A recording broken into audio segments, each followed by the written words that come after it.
He slid the tray through the slot without looking at her. That was the part that broke something in Imani Caldwell, not the chain, not the darkness, not even the hunger that had become a permanent resident somewhere beneath her ribs. It was that. The way Han Min-jae pushed the tray across the concrete floor, like she was an inconvenience he'd already grown bored of. Like she was furniture he'd bought, and then decided he didn't like anymore. 3 months underground, and the man who put her there couldn't even be bothered to look at her face. She had refused to give him her phone number. That was it. That was the whole story. If you've ever been afraid to say no to someone, if you've ever smiled when you didn't mean it, laughed at something that wasn't funny, looked away so someone wouldn't see how uncomfortable you were, then you already know part of what Imani felt chained to that pipe. You know that particular sick feeling of understanding too late, that someone was never going to accept the word no from you. The difference is that most of us got to walk away. Imani didn't get to walk away. And before this story is over, you'll understand exactly what it cost her and what it cost the man who eventually walked through that basement door. Before we go any further, if you're watching this right now and you haven't subscribed yet, please do it now. Hit that subscribe button, hit the like button, and drop a comment telling me what city or country you're watching from. I want to know how far this story travels. I read every single comment. Now let's get into it, because what happens next is something you are not going to see coming. The last normal moment of Imani Caldwell's life was a cup of bad coffee.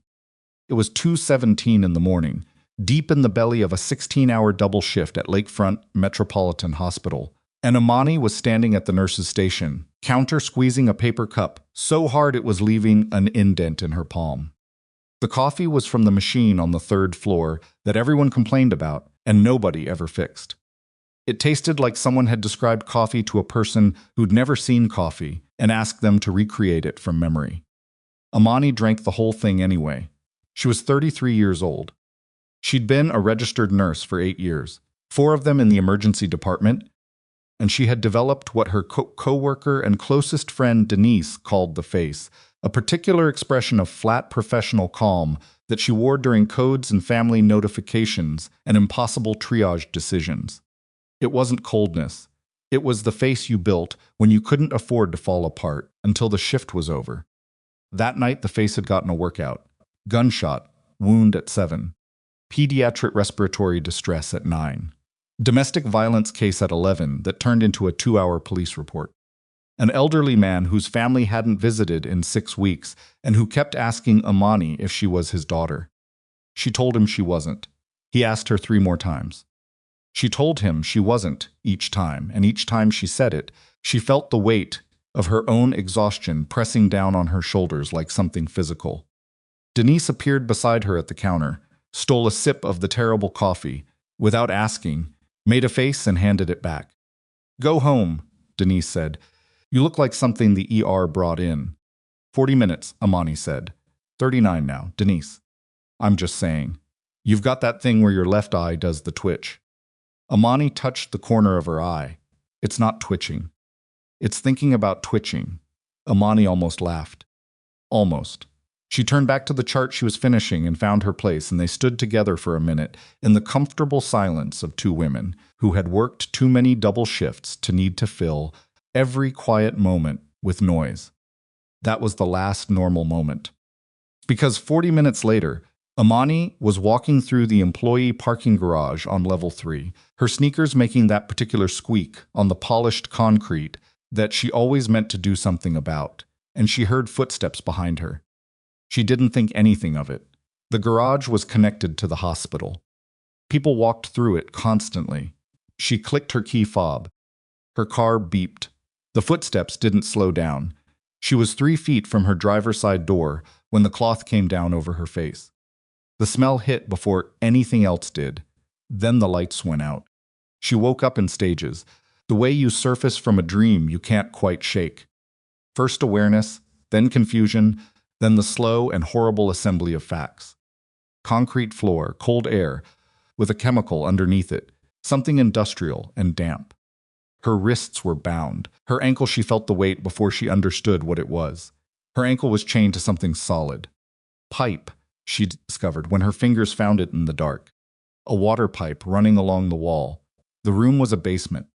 She knew from the ceiling, which was low and crossed with exposed beams, and from the smell of old foundation, and from the single strip of gray light bleeding in beneath what had to be a door, at the top of a staircase she couldn't quite see. She did not scream. She had triaged enough people in shock to know that screaming first was what got you hurt faster. She breathed. She catalogued. She assessed herself the way she assessed patients, airway clear, breathing shallow but functional. Circulation, her fingers found the chain again, and she felt around the coupling. Padlocked. The pipe itself was old but solid, bolted to the wall at 2 points she could reach, and probably more she couldn't. She was not getting out of this room by force. She pressed her back against the wall and sat with that information. The door opened eventually. She heard it before she saw it, the scrape of a deadbolt, then footsteps descending. A light came on, bare bulb, and she squinted against it. Han Min-jae was 28 years old and had the kind of face that probably made people trust him before he gave them a reason not to. He was dressed like he'd come from somewhere nice, dress shirt, dark pants, a watch that cost more than Imani's monthly rent.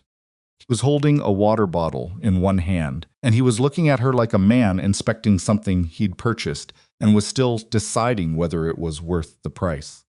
"You look terrible," he said. Imani's voice came out steadier than she expected. "Where am I?" "Safe." "That's not an answer. It's the answer you're getting." He crouched down and set the water bottle on the floor, pushing it toward her. "Drink this." She didn't touch it. He sighed, like she was being unreasonable. "It's just water. I'm not trying to drug you, Imani." The sound of her name in his mouth made her stomach turn. She remembered him. She'd known immediately when she woke up, once her mind cleared enough to start placing things. Han Min-jae. He'd come in 6 months ago with a laceration on his forearm, something he said happened while he was cooking, something that Imani had suspected even then wasn't entirely true. She'd treated him, closed the wound, done her job. He'd been charming, in the way that some men were charming in emergency rooms, excessive, a little performative, like he was trying to get a reaction. She hadn't given him one. He'd asked for her number at the end of the visit. She'd said no, professionally, the way she said no to patients who asked. She'd said she didn't mix her personal life with work, which was true, and also not the point being that she didn't want to give it to him and shouldn't have to explain further than that. He'd smiled and left. She'd thought about it exactly once more after that, and then it was gone. "How long have I been here?" she asked. 2 days. 2 days. She processed that.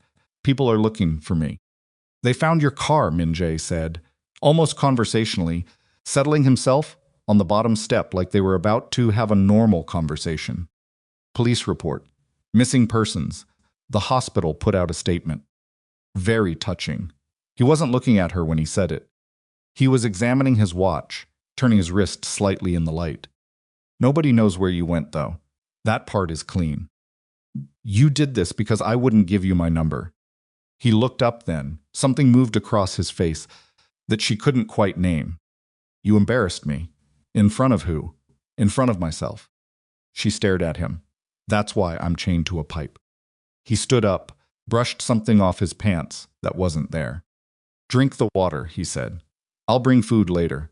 He went back up the stairs, and the light went out when he reached the top, and the deadbolt scraped back into place.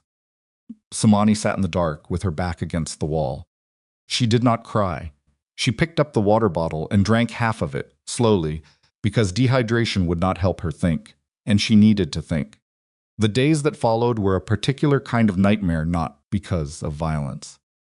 Min-jae was not violent with her, not in the way she'd braced for. He was something harder to name. He was controlling in the way certain men were controlling, the ones who believed that control and care were the same thing, that wearing someone down slowly was somehow more acceptable than forcing them directly. He brought food, not great food, but enough. He had a portable chemical toilet installed at the far end of the basement, which struck her as somehow more disturbing than if he'd simply left her without one, because it meant he'd planned this. He'd prepared. He had thought about the logistics of keeping a human being alive underground, and he had made arrangements. She thought about that a lot in the dark. The chain gave her about 12 feet of range. She used all of it every day, pacing, 8 feet one way, 4 the other. She counted her steps. She recited the cranial nerves. She went through every emergency protocol she'd memorized in nursing school, every medication dosage she'd drilled until it was reflex, every assessment framework she'd internalized over 8 years of practice. She kept her brain working because she understood, in the clear and terrible way that came from working in trauma medicine, that the mind was its own kind of vital organ. Let it atrophy and everything else followed. Min-jae came down every day. Sometimes twice. He talked. That was the thing nobody would have predicted about him, he talked. He told her about his childhood, his brother, his father's business that had become his brother's business. He told her about things he'd wanted that he'd never gotten, which took a long time because the list was apparently extensive. He talked the way men talked when they decided the person they were talking to had no choice but to listen. Imani listened. She listened because information was the only weapon she had access to, and because she was learning him the way she learned difficult patients, mapping like green wood splitting, mapping the terrain of who they were and what they needed and what set them off, and because somewhere in all of it, she was building a picture. The picture was not comforting. Min-jae believed, at some fundamental level, that he had done nothing wrong. He framed everything in terms of what she'd done, her refusal, her attitude, the way she'd looked at him in the ER like he was just another patient and not someone exceptional. He returned to these things the way a tongue returns to a sore tooth, compulsively, searching for the wound. He was not going to tire. He was not going to release her. He was not going to release her because he'd worked through his feelings. Imani understood that by the end of the first week, and it settled into her stomach like cold water and stayed there. She started looking for other options. The infection started in week 6. She noticed it first as warmth around her ankle, which she'd been monitoring since the chain had been fitted because the skin contact was a constant irritant. Then redness, extending up along the ankle joint. Then the fever, which arrived on a Tuesday and did not leave. She told Min-jae. He looked at her ankle, looked at her face, and said he'd handle it. "I need antibiotics," she said. "The infection's spreading. If it reaches the bloodstream, I said I'd handle it." Min-jae. She used his name deliberately, steadily. "I'm telling you as a medical professional. This is not something that resolves on its own. I need amoxicillin or cephalexin, or I heard you." He brought her aspirin and a tube of antibiotic ointment, which was what you used on a surface cut and would do essentially nothing for what she had. She applied it anyway because it was what she had. She elevated her foot using a folded corner of the blanket he'd provided. She drank every drop of water. She monitored herself with the methodical attention she'd have given any critical patient, which was a strange sensation being both the nurse and the patient, the observer and the observed. The fever climbed. By the end of week 7, she was losing track of days. She had stopped counting cranial nerves. The inventory of her mind, which had been her lifeline, was becoming harder to maintain. The fever would spike at night, and she'd wake in a sweat, with her heart hammering, and the darkness pressing in from every side, and it would take her a long minute to assemble the basic facts of where she was and why. She was terrified then. Not of dying exactly, but of losing her grip on herself. Of becoming someone the fear had remade. She did not let herself go all the way to that edge. But she saw it. The storm came on a Thursday in October. Imani knew it was Thursday because Min-jae had mentioned it, and she'd been marking time carefully enough to know that Thursday came 3 days after the last Monday she could account for. She knew it was a storm because she could hear it the old house above her, groaning under wind, a sound that moved through the ceiling joists and into the walls, and eventually into the floor she sat on. Rain hammering at something above her head. She was running a temperature of probably 102. She had stopped being precise about this because she didn't have a thermometer, and the best she could do was assess her own skin temperature against the baseline of the cold concrete. It wasn't good. Her ankle was visibly swollen. She could feel her pulse in it. She was thinking about her mother. A sound like green wood splitting. Not thoughts exactly. Her mother's face kept appearing at the edge of her consciousness, like her brain was surfacing it from somewhere deep, the way patients in critical condition sometimes talked about people who'd been dead for years. Imani knew what that could mean and tried to think about something else. She heard the vehicles first.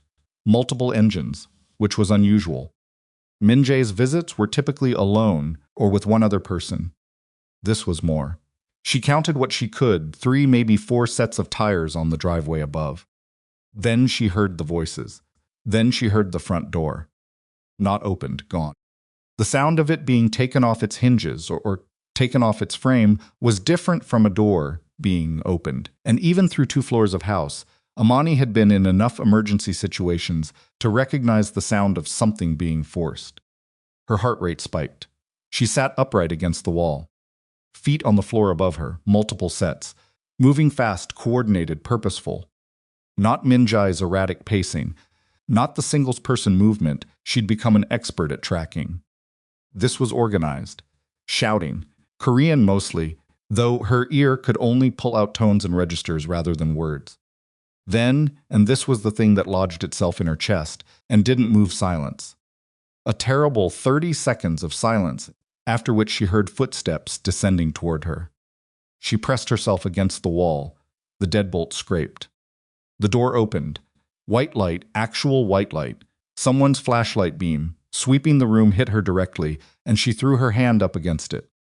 A voice said something in Korean she couldn't follow. Then a different voice said something, shorter, quieter, and the light shifted so it was no longer pointed directly at her face. And she could see him. Han Do-yun was 41 years old and looked nothing like his brother. Where Min-jae was polished and performative, this man was contained. Still in the way that still water was still not calm, but pressure held beneath a surface. He was wearing dark clothes, not expensive, but quality. His face was hard to read in the half-light, but his eyes moved over her, the chain, the ankle, her face, the space around her with the fast and thorough assessment of someone who was used to walking into situations and reading them in seconds. He was reading this one. He said something to the man behind him. The man went back up the stairs at a near run. Do-yun crouched down at the edge of the light, putting himself at eye level with her. He did not come closer. He kept his hands visible. "Can you hear me?" he asked. His English was precise, barely accented. "Yes." "How long have you been here?" She had to calculate. Her mind wasn't as sharp as it should have been. 3 months. Approximately. He looked at the chain. "Are you injured?" "My ankle is infected." "The chain." "I have a fever." She watched his face while she said it. "I'm a nurse. I know what it is." Something shifted in his expression. Just barely. Not pity. It wasn't pity. It was something colder and more specific than pity, the kind of expression a person made when they confirmed something they'd already suspected and found it worse in reality than in the imagining. "We're getting you out," he said. The man came back down the stairs with bolt cutters. It took 3 attempts on the padlock, which told her the chain was not cheap hardware store equipment. When it finally gave, the chain fell away and she felt the weight leave her ankle, and then immediately felt the specific quality of pain that came from an injury that had been static and was now being disturbed. She tried to stand.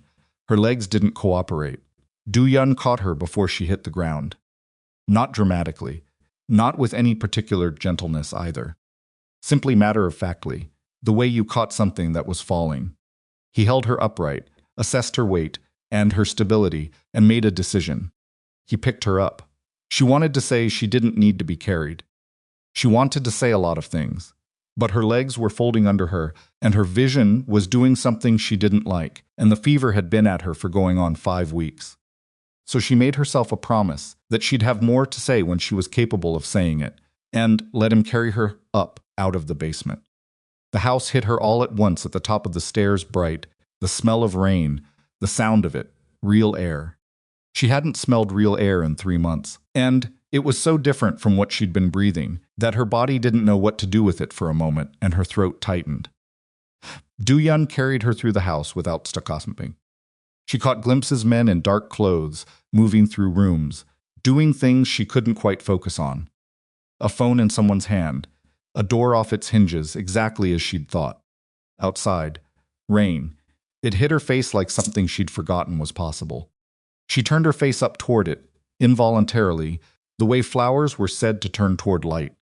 The rain was cold, and her fever was high, and the contrast between the two hit her so hard she made a sound she hadn't planned to make. Do-yun stopped walking. He looked down at her. She could feel it rather than see it, her eyes still closed, rain running across her face. He didn't say anything. He started walking again. They were almost to the vehicle when she remembered. She remembered Min-jae telling her about his brother. The stories he'd told in the dark, the references to family, the name he'd dropped with the particular mix of resentment and deference that men used for people who had power over them. She put the name against the face she was pressed against right now, and the math assembled itself in her fever-dulled brain. She went rigid. "Put me down," she said. Do-yun stopped. He looked down at her again, and this time she met his eyes, and she watched him understand in real time, watch the thing click, click, click behind his eyes that she'd made the connection. "Put me down," she said again. He lowered her feet to the ground. He kept his hands on her arms because she still wasn't stable, but he didn't hold on in a way that prevented her from stepping back. And she did step back, putting a foot of distance between them. The rain was soaking through her clothes. Her ankle screamed. "You're his brother," she said. Do-yun didn't answer right away. Then he said, "Yes, the Han organization, yes." She was shaking now, whether from fever or cold or something else, she couldn't separate out. Her mind was running through scenarios and none of them were good. She'd gone from one Han brother to another, from the basement of one man to the arms of another, and she was sick and exhausted, and could barely stand, and every calculation she'd been making for 3 months had just been reset to 0. "What do you want with me?" she asked. "Nothing," he said. That's not an answer. "I came here looking for evidence against my brother." "I found you instead," he said it straight. No softness around it, no apology built in. Just the facts as he'd encountered them. "I'm not my brother. You run the same organization that let him do this." He didn't flinch from that. "Yes." The rain came down between them. "I can't trust you," she said. "No," he agreed. He paused. "But you also can't walk, and you have an infection that needs treatment, and my brother is somewhere, and he still knows your name." He let that settle. "What I can offer you is a doctor and a door that isn't locked. What you do with that is your choice." She stood in the rain in the dark and hated every available option. Then her ankle buckled, and he caught her again, and because she had no other move, she let him. The vehicle door closed. The rain kept falling. Somewhere in the house they'd just left, evidence of what had been done to her was being cataloged by men who worked for the same family that had destroyed 3 months of her life. Imani Caldwell pressed her forehead against the cold window glass and stared at the dark, and told herself she was still thinking, still calculating, still the woman who had survived 11 weeks on bad water and aspirin and sheer bloody-minded refusal to let her mind go dark. She was still that woman. She had to be, because this wasn't over. She didn't know yet how right she was. The vehicle smelled like leather and something faintly medicinal, and Imani spent the first 10 minutes of the drive with her forehead against the window and her eyes open, watching the dark city pass and trying to count the turns. She lost count at 4. Her ankle had swollen further during the transfer from the house to the SUV, and every bump in the road sent a specific kind of pain up through her calf that she cataloged with the detached professionalism of someone who had treated enough infected wounds to know exactly what this one was doing. The chain hadn't broken skin in one place it had worried at it, the way rope burns worked, gradually and without drama, until the accumulated damage became its own crisis. She needed IV antibiotics, ideally a wound culture, possibly debridement if the tissue had gone far enough. She ran through the clinical list because it was something to do besides think about where she was going. Do-yun sat in the front passenger seat, not the back, which she noticed. He'd put her in the back with a man who hadn't introduced himself, late 30s, Korean-American, built like someone who'd spent a serious portion of his life in a gym, with a face that gave away nothing. He'd handed her a bottle of water and a foil emergency blanket without making eye contact, and then looked out his window. She drank the water. She didn't thank him. Do-yun made 2 phone calls during the drive, both in Korean, both brief. His voice in those calls was different from the voice he'd used in the rain outside the house, flatter, more clipped. A man giving instructions. She couldn't follow the language, but she followed the rhythm, and the rhythm was not someone asking her for things, it was someone telling. The second call ended, and he was quiet for the rest of the drive. They went north. She could tell that much from the way the skyline shifted when she could see it between buildings, the lake appearing on the right at intervals, the particular quality of the neighborhoods changing. North Shore, maybe. Old money mixed with new. The kind of place where the houses were large enough that what happened inside them stayed inside. The gate was something she registered but couldn't fully assess. Tall, iron-operated remotely. The kind of gate that said the property behind it was not for casual consideration. The driveway was long. Trees on both sides blocked the estate from the road. The house itself was large and lit. A woman was waiting at the door when they pulled around to the side entrance. Korean-American somewhere, in her 60s, built small but standing straight, with the composed face of someone who had been woken in the middle of the night before and had learned that composure was more useful than alarm. She took one look at Imani being helped out of the vehicle and started speaking to Do-yun in Korean, "Fa-fastent," and whatever she said made him respond briefly and then step back. The woman came forward. "Can you walk?" she asked Imani. Her English was accented but clear. "I've been walking," Imani said, which was not entirely accurate. The woman looked at her ankle. "That's not walking. That's stubbornness." Imani almost said something to that. She didn't. The woman Eunice, Imani would learn her name was Eunice Park, and that she had worked for the Han family for over 2 decades, and that this information was its own complicated fact, put a hand under Imani's elbow and moved her toward the door with the matter-of-fact competence of someone who had helped people move through pain before. Inside, warmth, actual warmth, sustained and consistent, the kind she hadn't felt in 3 months. It hit her, the way the rain had, as something her body recognized before her brain could catch up. Her throat tightened again, and she clamped down on it hard. She was not going to fall apart in the entryway of a crime boss's estate. She was not. A man was waiting inside who introduced himself as Dr.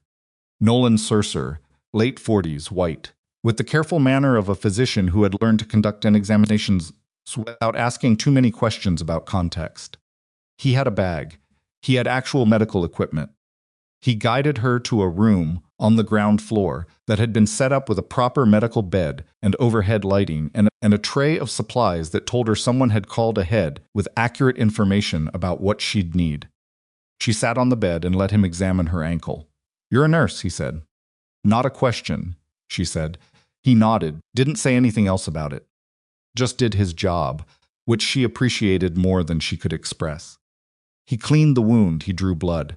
He started an IV line with the kind of unhurried efficiency that came from someone who'd done it thousands of times, and when the antibiotic drip was running, he looked at her vitals and made a note on a tablet and said, "Temperature's 102.4.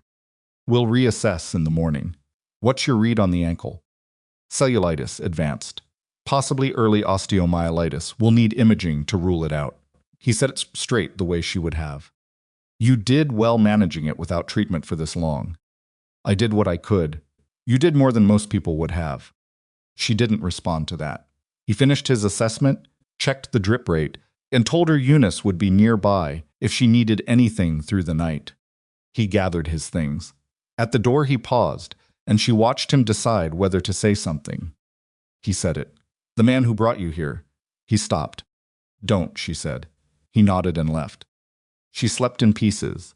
The infection made real sleep impossible. The fever worked in cycles, spiking and breaking and spiking again, and each time it broke, she woke in wet sheets with her heart going too fast.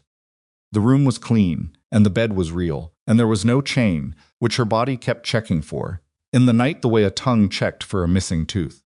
She'd reach down and feel nothing on her ankle, and the relief was so physical, it was almost its own kind of pain.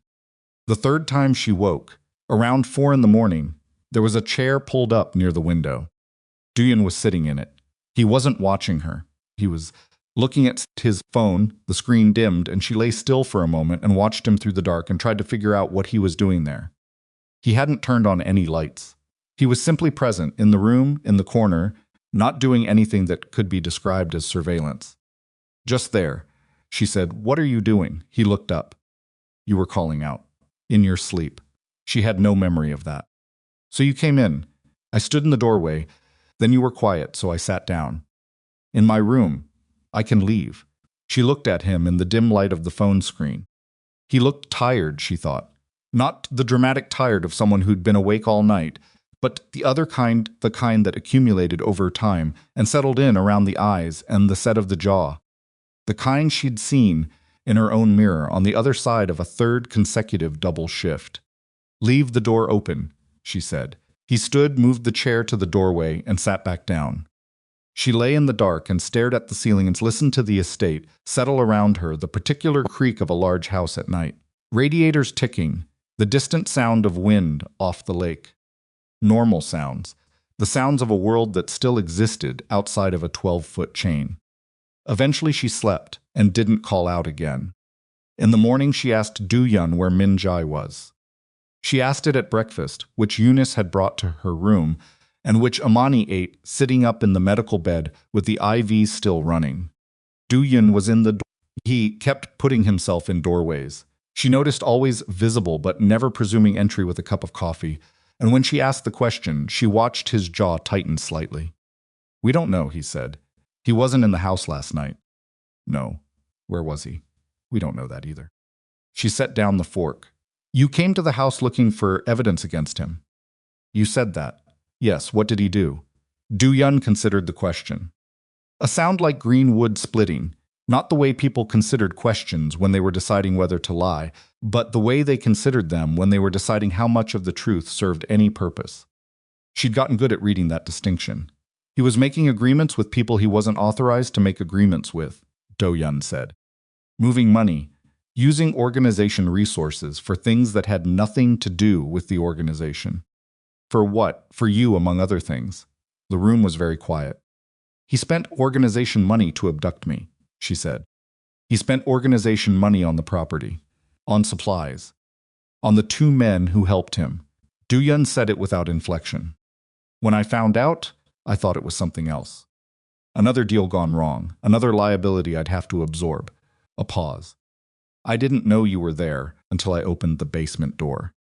Imani sat with that. She believed him. She wasn't sure she wanted to, but she believed him, because the look on his face when he'd first seen her, that cold specific thing she'd clocked in the first second, wasn't the look of someone who'd known what they were going to find. It was the look of someone calculating the implications of something they hadn't anticipated. "He's still out there," she said. "Yes, and he knows I'm gone." "Yes, and he knows you were the one who found me." Do-yun looked at her steadily. "Yes." She picked the fork back up. Her appetite had come back that morning with a force that was almost embarrassing, her body making its demands known now that it had actual resources to draw on. She ate for a minute while she thought. "I want a phone," she said. "Who do you want to call?" "My friend Denise, she'll be—" She stopped. The thought of Denise had been abstract for months, a name she'd held in her mind like a talisman, and now it landed with its full weight. Denise, who'd told her to go home 40 minutes before her life stopped. Denise, who had probably been questioned by police. Denise, who thought she was dead. Her voice came out shorter than she intended. "She's my best friend, and she thinks I'm dead. That's who I want to call." Do-yun left and came back with a phone. She held it for a moment before dialing. Thought about what to say. Decided there was no right way to say it and dialed anyway. Denise picked up on the second ring, which meant she still answered unknown numbers, which meant she'd never stopped hoping one of them would be Imani. The sound she made when she heard Imani's voice was something Imani knew she would carry for the rest of her life. The call lasted 40 minutes and left Imani exhausted and raw in a way that antibiotics couldn't touch. Denise wept. Imani didn't. She held herself together through the call because she needed Denise to unearth that she was alive and intact and thinking clearly, and falling apart would have undermined that message. But after she hung up, she sat with the phone in her hands and stared at the wall for a long time. The news Denise gave her, between the crying and the questions, was delivered in pieces. The hospital had held a memorial service in the employee courtyard. Her position had been filled. Her apartment lease had been terminated by her emergency contact her aunt in Atlanta after the first month, when the police told the family there was no indication she'd be found. Her belongings were in a storage unit in Atlanta. Legally, she had been declared missing and was in the preliminary stages of what her aunt's attorney had begun processing toward a declaration of presumed death. Imani took all of this in and said the right things to Denise, the things that kept Denise from flying to Chicago that same day, the things that communicated that she needed time before she could see people. She said she was safe. She said she couldn't explain everything yet. She said she would call again soon. She hung up and sat with what she'd learned. Her job was gone. Her apartment was gone.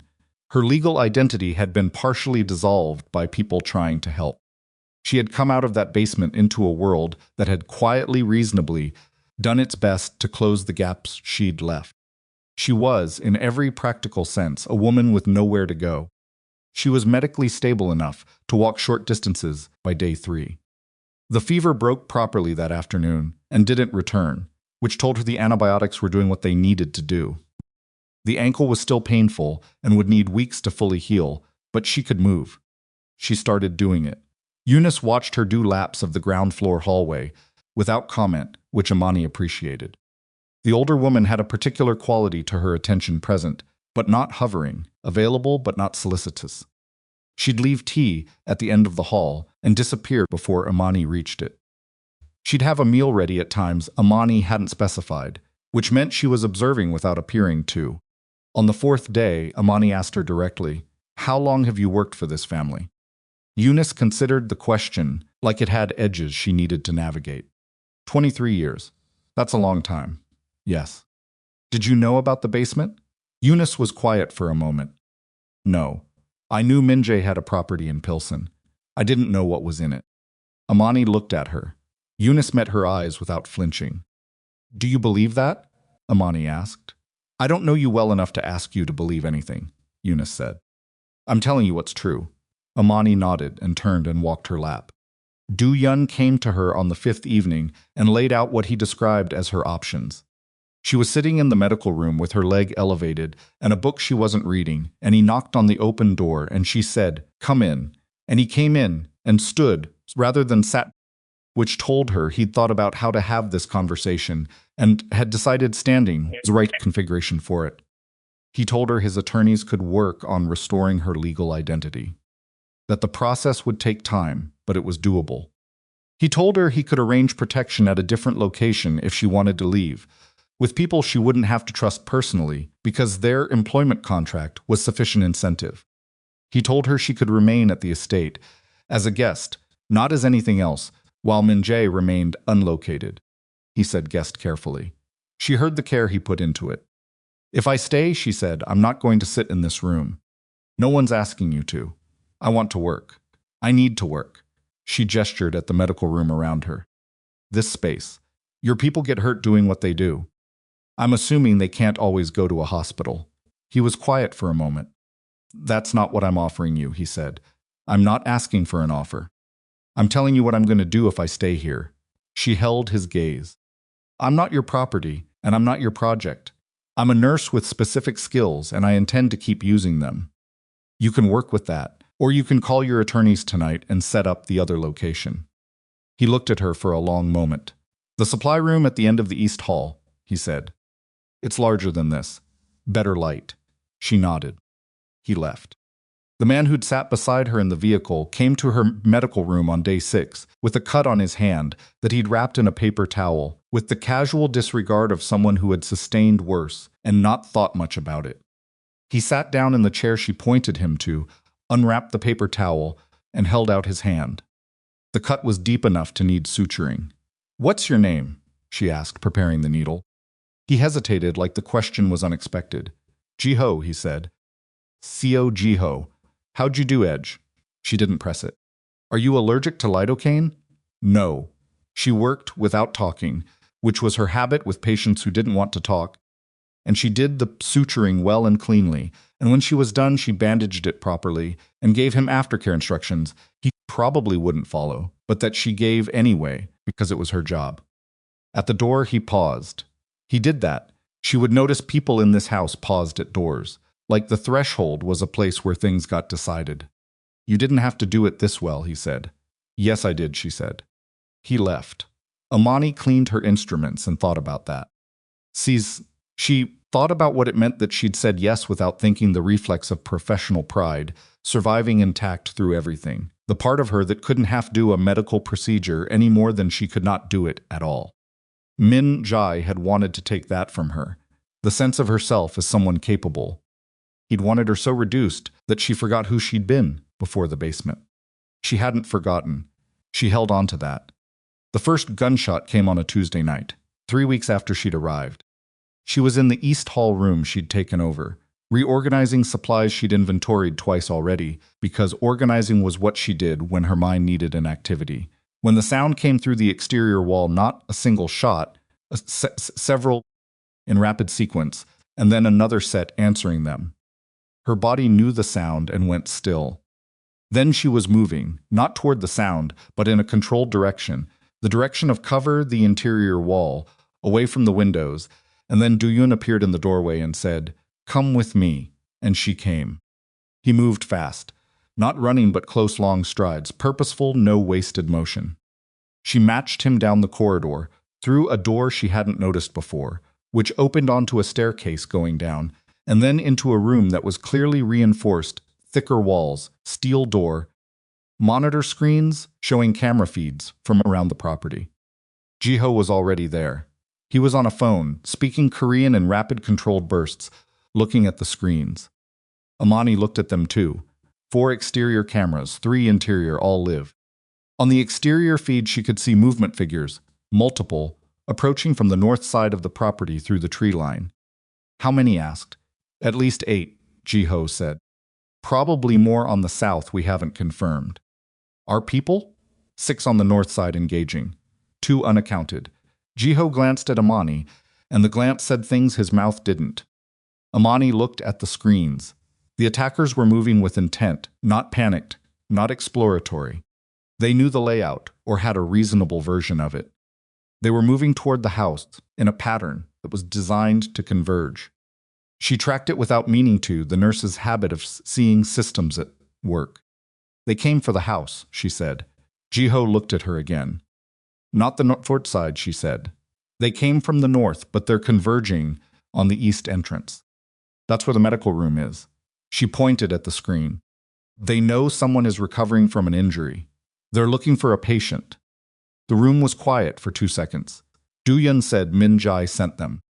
It wasn't a question. Jiho confirmed it 30 minutes later. When the attackers had been dealt with, she didn't ask for details on that, and none were offered, and one of them, detained and conscious, had given up enough information under pressure to confirm the source. Min Jai had been watching. He had people who had tracked Imani's location within 2 weeks of her removal from his basement. He had been waiting to confirm she was stable enough that taking her back was possible.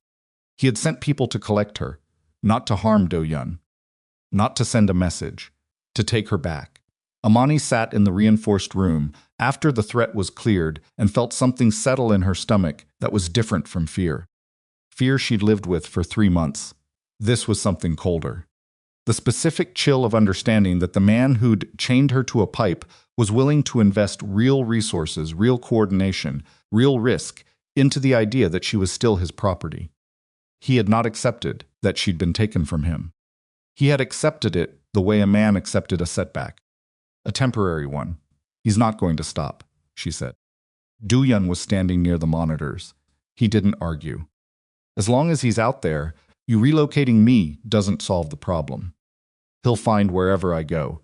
She kept her voice flat, clinical. And eventually, he'll find somewhere you can't defend. I'm aware of that. So what's the plan?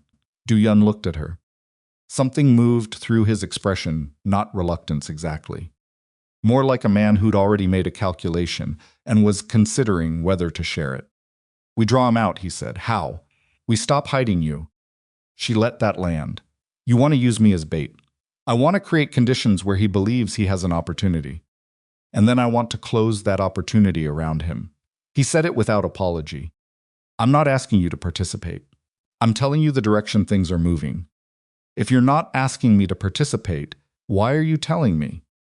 Because you have a right to know. He paused. And because you're going to notice. That was a strange thing to say. Strangely accurate. She looked at the monitors. She thought about Min Jae on the other side of all this, somewhere in the city, calculating, arranging, still operating from the fundamental premise that she was something he was owed. She thought about what it meant to spend the rest of her life waiting to see if Do-yun's plan succeeded. She thought about the 12 feet of chain in a concrete basement. I want to know everything, she said. The plan, the timeline, the risks, not a summary, everything. Do-yun looked at her for a long moment. All right, he said. It was the second time he'd said that to her. The first was in her room, about the medical space. Each time it came without argument, which she was building a theory about what kind of man he was and how he'd become it. A theory she wasn't ready to fully form yet, because fully forming it would mean something she wasn't prepared for. She shelved it. Start with what you know about his resources, she said. Ji-ho pulled up a chair. Do-yun didn't. He stood at the monitor bank and started talking, and Imani listened with her full attention, cataloging everything, filing it. Because information was still the only weapon she fully trusted, and she intended to know as much as the people in this room before she made her next move. Outside the estate was quiet again. Inside, 3 people who had arrived at the same problem from completely different directions were trying to solve it. Imani was done being the problem. She intended to become part of the solution, and if Do-yun thought that meant sitting in a reinforced room while his men handled things, he was going to find out in the very near future exactly how wrong that assumption was. The plan had a shape to it, and Imani spent the next 4 days learning every edge of it. Ji-ho was the one who laid it out in detail. Do-yun listened while Ji-ho talked, which told her something about how they worked together, the way the silences between them had their own grammar. Ji-ho had the operational mind. Do-yun had the strategic one. What Ji-ho mapped out in specifics, Do-yun had already seen in outline, and when Ji-ho got something slightly wrong, a timeline, a resource estimate, Do-yun corrected it with 1 or 2 words, and Ji-ho adjusted without defensiveness.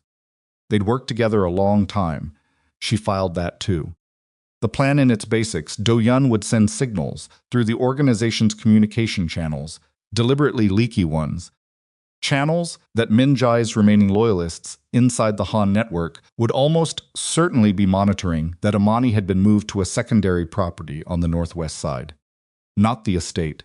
Somewhere that looked less fortified on paper. Somewhere a man convinced he had the upper hand might believe he could access. The secondary property would be prepared. Do-yun's people positioned. A surveillance perimeter, established before the signal went out. Min Jae would move. He'd moved before with less incentive. When he moved, they'd close the perimeter. The part of the plan that involved Imani was the part Ji-ho was careful about explaining. She would not be at the secondary property.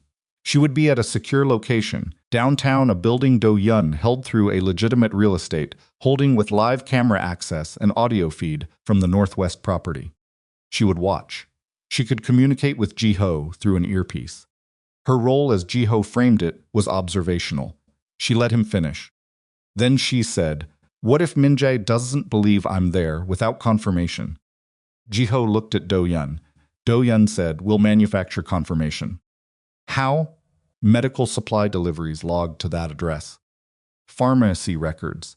The kind of footprint that someone doing basic surveillance would find and believe. She thought about that. He's going to have someone inside your network feeding him information. Not just monitoring your channels. Someone who can verify. Ji-ho's expression shifted. Not much, but she caught it. "You already know that," she said. "We suspect it," Ji-ho said. "Do you know who?" "We have a short list." She looked at Do-yun. "How short?"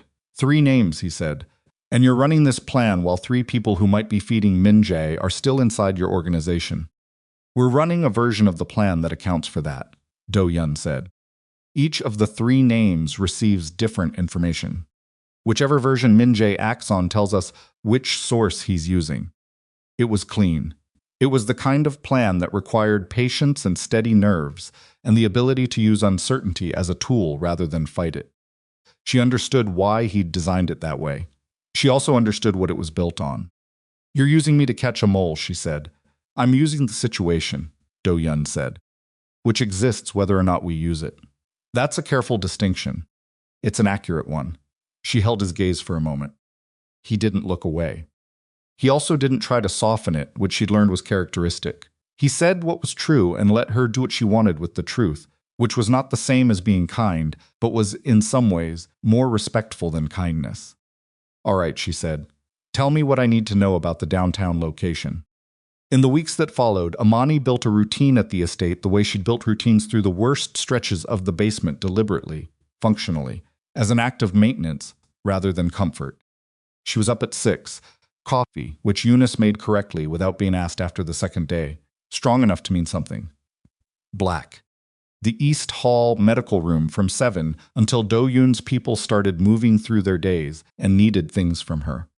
The list of what they needed was more extensive than she'd anticipated. There was a man named Park with a chronic shoulder injury that had never been properly treated, probably from something that had happened years ago and that he'd worked around until the compensation pattern had spread into his neck. She taped it, gave him a regime of exercises she wrote out by hand, and told him he needed imaging eventually. He nodded at the imaging part, the way patients nodded when they intended to do nothing about it. There was a woman, one of only 3 women in Do-yun's security staff named Song, who came in on the 4th morning and sat down and said nothing for a moment, and then said she had migraines that had been getting worse for 3 months, and she didn't know if it was the job or something else. Asked her a long list of questions, went through the clinical assessment, and gave her what she could without her a prescription pad, including a referral letter to a neurologist she drafted on her own paper, using her own credentials, which technically still existed, even if her professional standing was in a complicated state. Song folded the letter carefully and put it in her jacket pocket and said, "Thank you." Imani said, "Go seriously." Song almost smiled. The work gave Imani back something she hadn't been able to name while it was absent. It wasn't just purpose, though it was that. It was the particular satisfaction of using her actual brain, the trained, practiced differential diagnosis brain that had taken years to build, rather than just her survival instincts. She'd been running on survival instincts for 3 months, and they were good instincts. They'd kept her alive, but they were exhausting in a way that skilled work was not. Do-yun noticed. She didn't ask how she knew. She just knew the way you knew when someone was watching with attention, rather than surveillance. He never commented on it, but his behavior shifted in small ways during the 2nd week, and she cataloged those too. He started coming to the East Hall in the evenings. Not to see her specifically, or not explicitly. He'd come to check on something with the supply inventory, or to ask her a question about one of his people's treatment that he could have gotten from Ji-ho. He'd stay longer than the question required. He'd look at what she was doing. She was usually writing notes. A sound like green wood splitting, maintaining a basic medical log because she couldn't not, and he'd pick up something from the supply shelf and look at it with the focused attention of a man who was actually looking at something else. On the 8th evening, she said, without looking up, "You can just sit down." He sat down. After that, it was a thing that happened.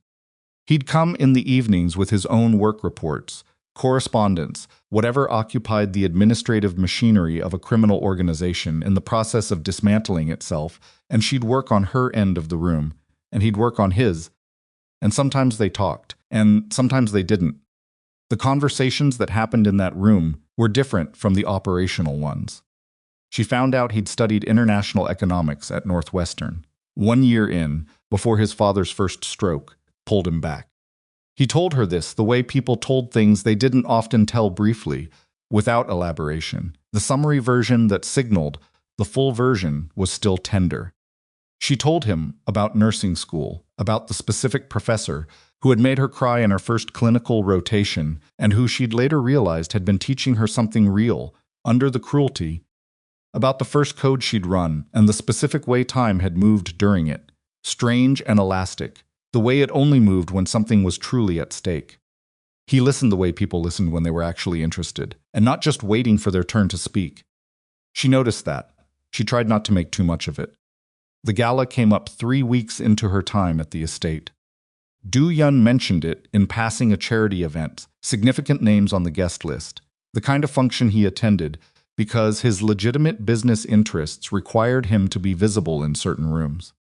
He mentioned it the way he mentioned things, was not asking her to engage with. She engaged with it anyway. "Take me," she said. He stopped. Looked at her. "You're trying to establish that I'm visible," she said. "That I'm alive, accounted for, moving. Right now, Minjai knows I'm at the estate because his people can see the estate. He doesn't know what I look like publicly. What I look like when I'm not chained to a pipe." She kept her voice level. "Put me in a room with 200 people who know your face. Let the information move the way information moves in rooms like that. It's a risk. Everything's a risk. This one has a potential upside." He looked at her for a long moment, and in that look, she could see him running the calculation, the actual operational math of it, probability weighted, not sentiment. "You'd need to stay close," he said. "I understand that. Jiho will be in the room," I assumed. "If anything feels wrong." Do-yun. She said his name with enough weight that he stopped. "I spent 3 months surviving a man who thought I had no judgment. Don't make the same mistake." Something shifted in his face. It wasn't agreement exactly. It was recognition, the specific recognition of a person who had been challenged accurately. "All right," he said. The gala was everything the estate was not. Crystal, candlelight, the particular noise of a room full of people performing versions of themselves for each other. Imani stood at the edge of the entry hall for 30 seconds before she adjusted, took in the room, the way she'd take in an ER on a bad night, reading traffic patterns and pressure points, finding the walls and the exits and the faces that were worth watching.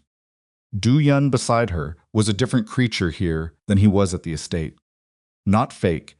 She'd looked for that, and it wasn't there. But heightened the particular social sharpening of a man who'd spent years navigating rooms where being read wrong could cost him severely. He moved through conversations with an ease that she recognized as practiced rather than natural, though practiced so long it was functionally the same thing. People came to him. They competed for his attention in the subtle ways that power operated at this level, the careful positioning, the name drops, the held eye contact just slightly longer than casual. He handled all of it without losing track of where she was. She noticed that particularly she was talking to a city alderman about community health funding genuinely because the alderman was saying something interesting about a program Imani had opinions about when she felt Do-yun appear at her peripheral vision and position himself half a step behind her, left shoulder, without interrupting the conversation. Just there, present and available without being intrusive. It was such a specific thing to do. On the drive back late, the city sliding past the windows, he asked her what she'd thought. She said, "You're very alone in those rooms." He was quiet for a moment. "You see things," he said. Not a complaint, more like a fact he was adjusting to. "It's my job," she said. "It's always been my job. You watch the room, you read what's actually happening under what's being performed. You respond to the real thing." She looked out the window. "You're very good at what you perform. But the performance costs you." He didn't respond. She let it sit. Then his hand was on the seat between them, not reaching for hers, just placed there, open. And she looked at it for a moment, and then looked at his face, and whatever she found there made her put her hand on top of his. Neither of them said anything about it. The driver didn't react. The city kept moving past the glass. Minjae's call came 9 days after the gala. Jiho took it first. Minjae had used a channel that routed through 2 cutouts, but eventually reached and Fata monitored. And Jiho was in Do-yun's study within 4 minutes of the call ending, and a sound like green wood, and Imani was in Do-yun's study 4 minutes after that because she'd heard Jiho's footsteps in the hallway, and she'd learned to read the pace of Jiho's footsteps. Minjae was offering a deal. He had information specific, valuable, the kind that would take serious resources to assemble independently about 3 competing criminal operations that had been making moves into Han territory since the organization's public face had begun pulling back from certain activities. Names, accounts, planned actions. He was offering all of it in exchange for money and safe exit out of the country. "He's done," Jiho said. "He knows we have him cornered, and he's trying to buy his way out." Do-yun hadn't sat down. He was standing near the window with his hands in his pockets, looking at nothing in particular. Imani said, "What did you say?" Jiho looked at Do-yun. "Do-yun, I said I'd consider it." The room went quiet in a specific way. "You accepted a meeting," Imani said. "A preliminary communication. You're considering meeting with him. The information he's offering has real value. If it's accurate." She felt something shift in her chest, not fear, something sharper and colder than fear. "Without telling me. I'm telling you now. You made the decision to consider it and then came to tell me after." She kept her voice controlled. She had good control when she needed it. She'd built that control over years of delivering bad news to families in waiting rooms, of staying steady when steadiness was the only useful thing she had. "That's not the same as telling me." Do-yun looked at her. He didn't look like a man who thought he'd done nothing wrong. He looked like a man who knew exactly what he'd done and had reasons for it that he was going to defend. "If I'd told you before, you would have argued against it." "Yes," she said. "I would have. The meeting is the best way to end this. The meeting is what he wants." She took a step toward the center of the room. "Min-jae has been one step ahead of you since I disappeared. He had someone's inside your network. He tracked Maya to the estate within 2 weeks. He ran an 8-person operation against a fortified property. And now he's calling to offer you information and propose a meeting, and you're considering it?" She looked at Jiho. "Tell him what you actually think." Jiho's jaw moved slightly. "He said nothing," she said. "It's a risk," Jiho said carefully. "Say what you said to me last week, when Do-yun wasn't in the room," she said. "About Min-jae and how he operates." Do-yun looked at Jiho. Jiho was quiet for a moment, the quiet of a man choosing between loyalty and honesty, and not finding the choice clean. "I said that Min-jae has never made a deal he didn't intend to break," he said. "That his leverage plays have historically been setups. That his offering information about rival organizations is consistent with a pattern of trading incomplete intelligence to gain access and then changing the terms." And Imani said. Jiho glanced at Do-yun, and that I thought the meeting was high risk. Do-yun was very still. "You went around me," he said to Imani. His voice was quiet. That specific quiet she'd learned was more serious than volume. "You went around me first," she said. "You made a decision that directly affects my life, that uses my situation as operational context, and you didn't include me in the conversation." She didn't raise her voice. She didn't need to. "You told me in that basement parking lot. Not the basement, the actual night you took me out of there, you told me I'd have choices." That was the word you used. Choices. This is different. "How? This is about your safety." "Don't." The word came out harder than she intended, and she let it stand that way. "Don't tell me you're making unilateral decisions about my life because it's for my safety." That is exactly what he told me, every single time.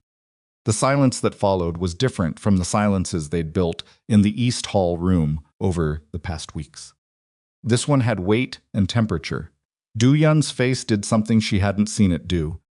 It went very still, in a way that wasn't control, it was impact. The look of a man who'd been hit with something accurate. He said nothing for a long moment. "Then you're right." Jiho let out a breath somewhere on Imani's left. "The meeting isn't confirmed," Do-yun said. "It's a preliminary communication. I haven't committed to anything." He looked at her directly. "I should have brought it to you first." She held his gaze. She was looking for the concession that wasn't real, the one men made when they wanted the argument to stop and intended to do the same thing again. She didn't find it. What she found was harder to categorize, something that looked like a man genuinely revising something about himself. "Here's what we're going to do," she said. "We're going to sit down, all 3 of us, and we're going to think about every possible this meeting is a trap. And if we can't identify a version of it that isn't a trap, we don't go. And if we can," Do-yun said, "then we talk about conditions." She looked at Jiho. "Get a map of wherever he's proposing to meet. I want to see the layout."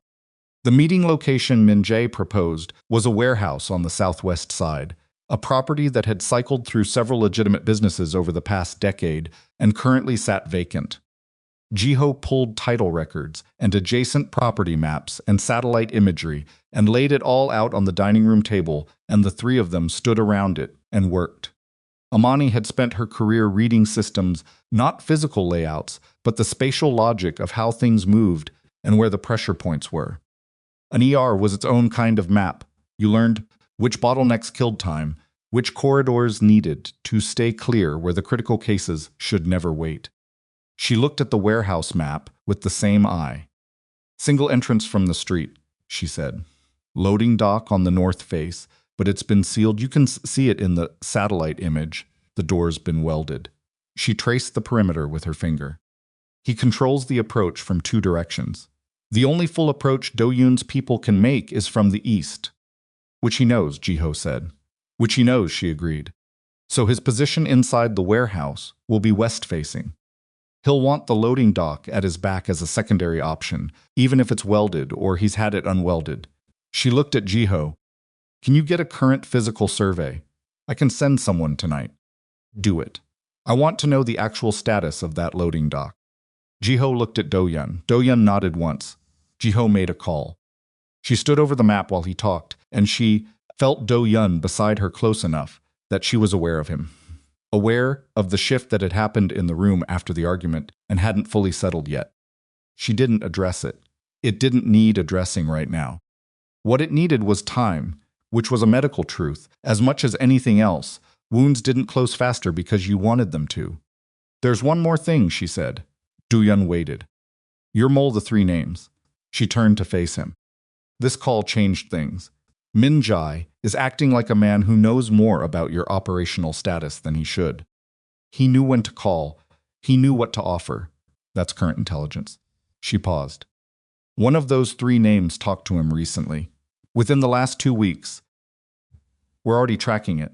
Track it faster, she said. Because whoever it is knows that you're considering this meeting. And if they tell Min-jae what our conditions are. He adjusts, Ji-ho said from across the room. He adjusts, Imani confirmed. Do-yun was quiet for a moment. Then he said a name, just a last name, Korean. She didn't catch the pronunciation fully, and Ji-ho looked up from his phone with an expression that told her the name meant something. Why him, she asked. Because the intelligence about the estate attack was operational, not strategic, Do-yun said. It required someone who knew physical security, not financial structure, not personnel hierarchy. Physical access patterns. He looked at the map. Tae-sik is logistics. He would know the estate layout better than either of the other two. Kwon Tae-sik, Ji-ho said, like he was confirming something he'd been circling for a while. How long has he been with you? Imani asked. 17 years, Do-yun said. She heard what that cost him to say. Ji-ho's survey team came back with the loading dock report. At 11:30 that night, the weld had been cut. Recently, within the past week, by the freshness of the cut edge. The dock was operational. Imani was still awake. She'd known she would be. Ji-ho came to the East Hall room and showed her the photos on his phone standing in the doorway, because people in this house still did that. And she looked at the photos and felt something she hadn't felt in a long time, not fear, not anger, the thing underneath both of those. Certainty. He's going to run, she said. The warehouse meeting is a diversion. He brings Do-yun inside, pins his attention on the negotiation, and when the moment is right, he exits through the dock. His actual plan isn't to negotiate. It's to create a situation that occupies Do-yun's resources while he runs. She handed the phone back. He's not trying to get money. He's trying to get out of the city with enough lead time that Do-yun can't close the net before he's gone. Ji-ho looked at the photos. Then the information he's offering is real. That's the play. Give you something real enough that you're genuinely engaged in the meeting. While he's already through the dock, Ji-ho leaned against the doorframe. He had the look of a man running a map in his head and not liking what he found. We cover the dock. He can't run if we cover it. Yes, he can, she said. 'Cause someone will tell him the dock is covered. Ji-ho went very still. Tae-sik, she said. If Tae-sik knows the meeting plan, he'll tell Min-jae the dock is covered. Min-jae adjusts again. Another exit, another layer. She looked at Ji-ho. You can't run this meeting while Tae-sik has access to operational information. If we pull Tae-sik before the meeting, Min-jae knows we identified his source. And runs immediately, before you can set the perimeter. She nodded. Yes. Ji-ho stood in the doorway and looked at her, and for the first time since she'd met him, she could see him at the edge of a problem he didn't know how to move through. She'd been at that edge. She knew what it felt like. There's a way, she said, but you're not going to like it. Tell me, feed Tae-sik the wrong plan. She watched Ji-ho's face. Not a fake meeting location. He'll verify location, it's too basic. Feed him wrong coverage positions. Tell him the dock is the only gap in perimeter because Do-yun's people are covering the east and south approaches. She kept her voice even. Min-jae moves to the dock because Tae-sik told him it's clear. But we're already there. Ji-ho looked at her for a long moment. That means Tae-sik knows he's been identified. After, yes, he'll know we fed him wrong intels. And when Min-jae doesn't come out of the dock, Tae-sik will run, she said. You need someone on him the moment the meeting starts. The moment he thinks Min-jae is clear, he'll move. Ji-ho pushed off the doorframe. He looked like a man who'd just had a wall he'd been leaning on pulled away and had found unexpectedly that he could stand without it. He went to find Do-yun. Imani stayed in the East Hall room. She sat in the chair she'd brought in from the hallway 3 weeks ago, the one that was now, by some unspoken consensus, her chair, and she looked at the supplies she'd arranged on the shelves, and she thought about what she'd just done. She'd mapped the play. She'd seen it before Ji-ho saw it, before Do-yun saw it, probably before anyone else in the building saw it, because she'd spent months learning to read Min-jae, his patterns, his logic, the specific brand of arrogance that made him always design his plans with an exit he thought no one else could see. She'd learned him in the dark. She was going to use what she'd learned. The meeting was set for the following Thursday. On Monday morning, Ji-ho came to the East Hall room with the downtown building's floor plan spread across a manila folder and a secure communication setup he placed on the table and said, Do-yun wants to know if you're ready. She looked at the floor plan. She looked at the comms setup. She looked at Ji-ho, whose face told her nothing, but whose presence in the doorway told her something that he'd vouched for her in a room she hadn't been in, that her read on the situation had been taken seriously enough to build a plan around it. Yes, she said. On Wednesday evening, she was reviewing the camera positioning at the downtown location when Do-yun came in and set a coffee on the table near her and sat across from her and said nothing for a moment. She kept reviewing. He said, I want you to know something. All right, when this is done. He paused. When Min-jae is accounted for and the mole is contained and you have your legal identity back, you don't owe me anything. I want that to be clear before Thursday. She stopped reviewing. She looked at him. I know, she said. I know, she said again. I knew that before you said it. It doesn't change what I'm going to do Thursday. He was quiet. Or after, she said. She went back to reviewing the camera positions. Do-yun picked up his coffee and sat there with her, and the room settled into the particular kind of quiet she'd come to recognize as the version of comfortable that two people built when they were genuinely not performing anything for each other. Thursday came. She was positioned at the downtown location, Ji-ho's comms in her ear, camera feeds on 3 monitors in front of her at 7:43 in the evening, when the first of Do-yun's vehicles appeared on the feed from the warehouse's east approach. She tracked the feeds, north, south, the dock camera, which showed empty concrete, and the fresh edge of the cut weld catching the streetlight. She waited. At 8:11, a figure appeared on the south feed single male, moving towards a surveillance van that one of Do-yun's teams had positioned as cover. Moving with purpose and checking his phone, she watched him move. She watched the route he was taking to the van.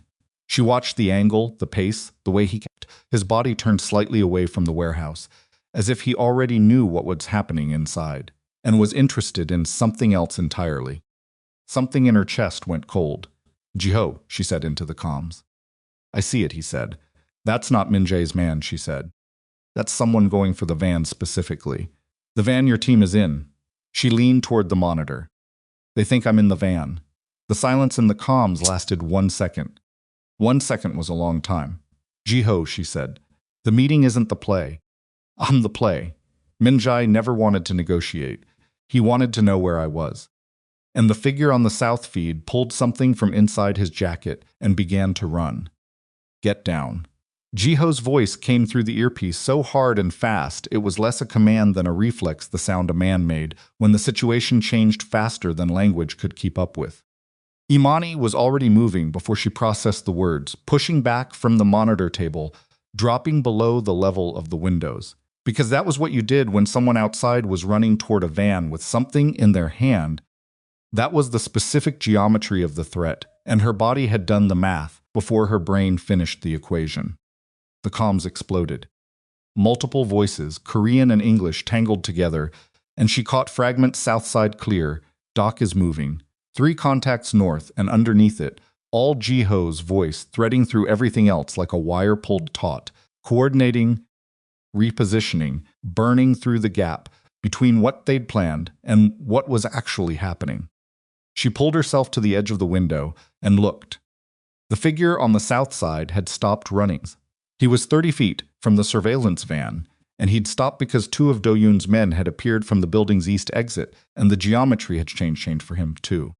He stood with whatever he'd pulled from his jacket held at his side, and even from this distance, even through the window glass and the poor light, Imani could see the specific stillness of a man calculating whether his odds had just collapsed. They had. He dropped it, she saw it hit the pavement and put his hands up. South contact is down, someone said in the comms. Non-violent, he's on the ground. Copy, Jiho said. Then to her Imani, report. I'm clear, she said. I'm at the window. South side your man just, I know. Stay back from the glass. She moved back. What's happening at the warehouse? The pause was 2 seconds. In the operational timeline they were running, 2 seconds was a long time. Do-yun has Min-jae inside, Jiho said, but it's not clean. What does that mean? It means it's not clean. Stay at your position. She looked at the monitors. The warehouse dock camera showed 2 of Do-yun's men in position they'd been there since 7:30, invisible in the loading dock shadow, and the dock itself was still empty, the cut weld gleaming. Min-jae hadn't run for the dock, which meant the dock wasn't the exit he'd been told was clear, which meant the wrong information had moved differently than they'd anticipated. She felt the shape of it before she could articulate it. Jiho, Min-jae knows about the dock. He knew before tonight. Static for a second. Say again. He knew the dock was covered. Tae-sik told him the dock plan before we fed him the false information. He had 2 sets of intelligence, the real layout and our fake one.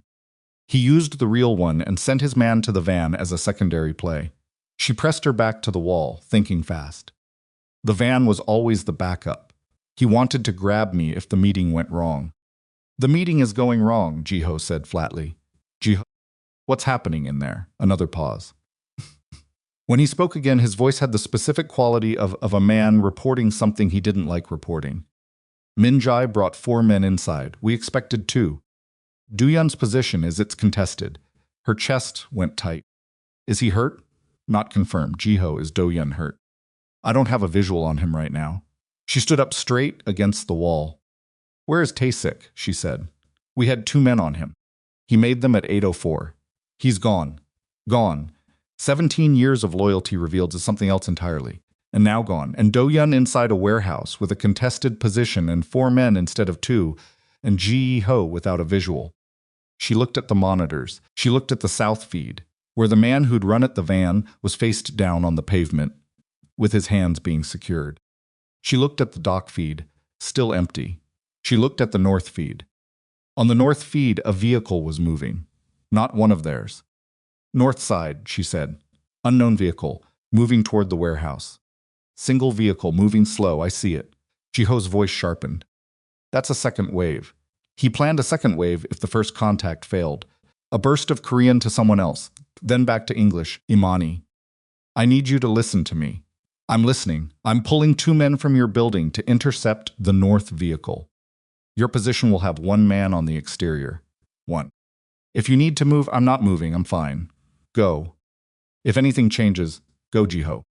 The comms went to a controlled chaos she couldn't fully follow, and she turned back to the monitors and watched the north vehicle slow and stop half a block from the warehouse, and watched Jiho's repositioned men approach it from 2 angles. A sound like green wood splitting, and watched it become a standoff for 45 seconds before the vehicle doors opened, and the occupants decided that the men approaching them were a sufficient argument for surrender. She let out a breath. Then the dock camera feed went dark. Not static, not a lost signal. Dark like the camera had been physically covered or destroyed. "Ji-ho," she said, "I see it. Someone's at the dock. I have no one to send." She stared at the black rectangle where the dock feed had been. She thought about the cut weld. She thought about Min-jae's planning, the way he layered contingencies, the way he'd spent months building a retrieval operation with the methodical patience of a man who could not accept that something of his was beyond his reach. The warehouse's internal feed was still live. She could see the loading floor, vast, half-lit, concrete pillars at intervals, and in the far left edge of the frame, movement. Two figures. One upright, one she leaned toward the screen, one being pulled. Being moved toward the dock side of the building. She couldn't tell which one was Do-yun. Ji-ho, internal feed, left side, two individuals moving toward the dock side. Copy. A pause that felt like a fist closing around her throat. I can't get anyone there in time. She straightened. She looked around the downtown room, the monitors, the comms setup, the table, the door to the stairwell. The floor plan Ji-ho had left open on the table on Wednesday that she'd reviewed until she could reconstruct it from memory. She looked at the floor plan. She picked up the backup phone Ji-ho had left. "I know the building," she said. "Imani, Ji-ho, I know the dock approach.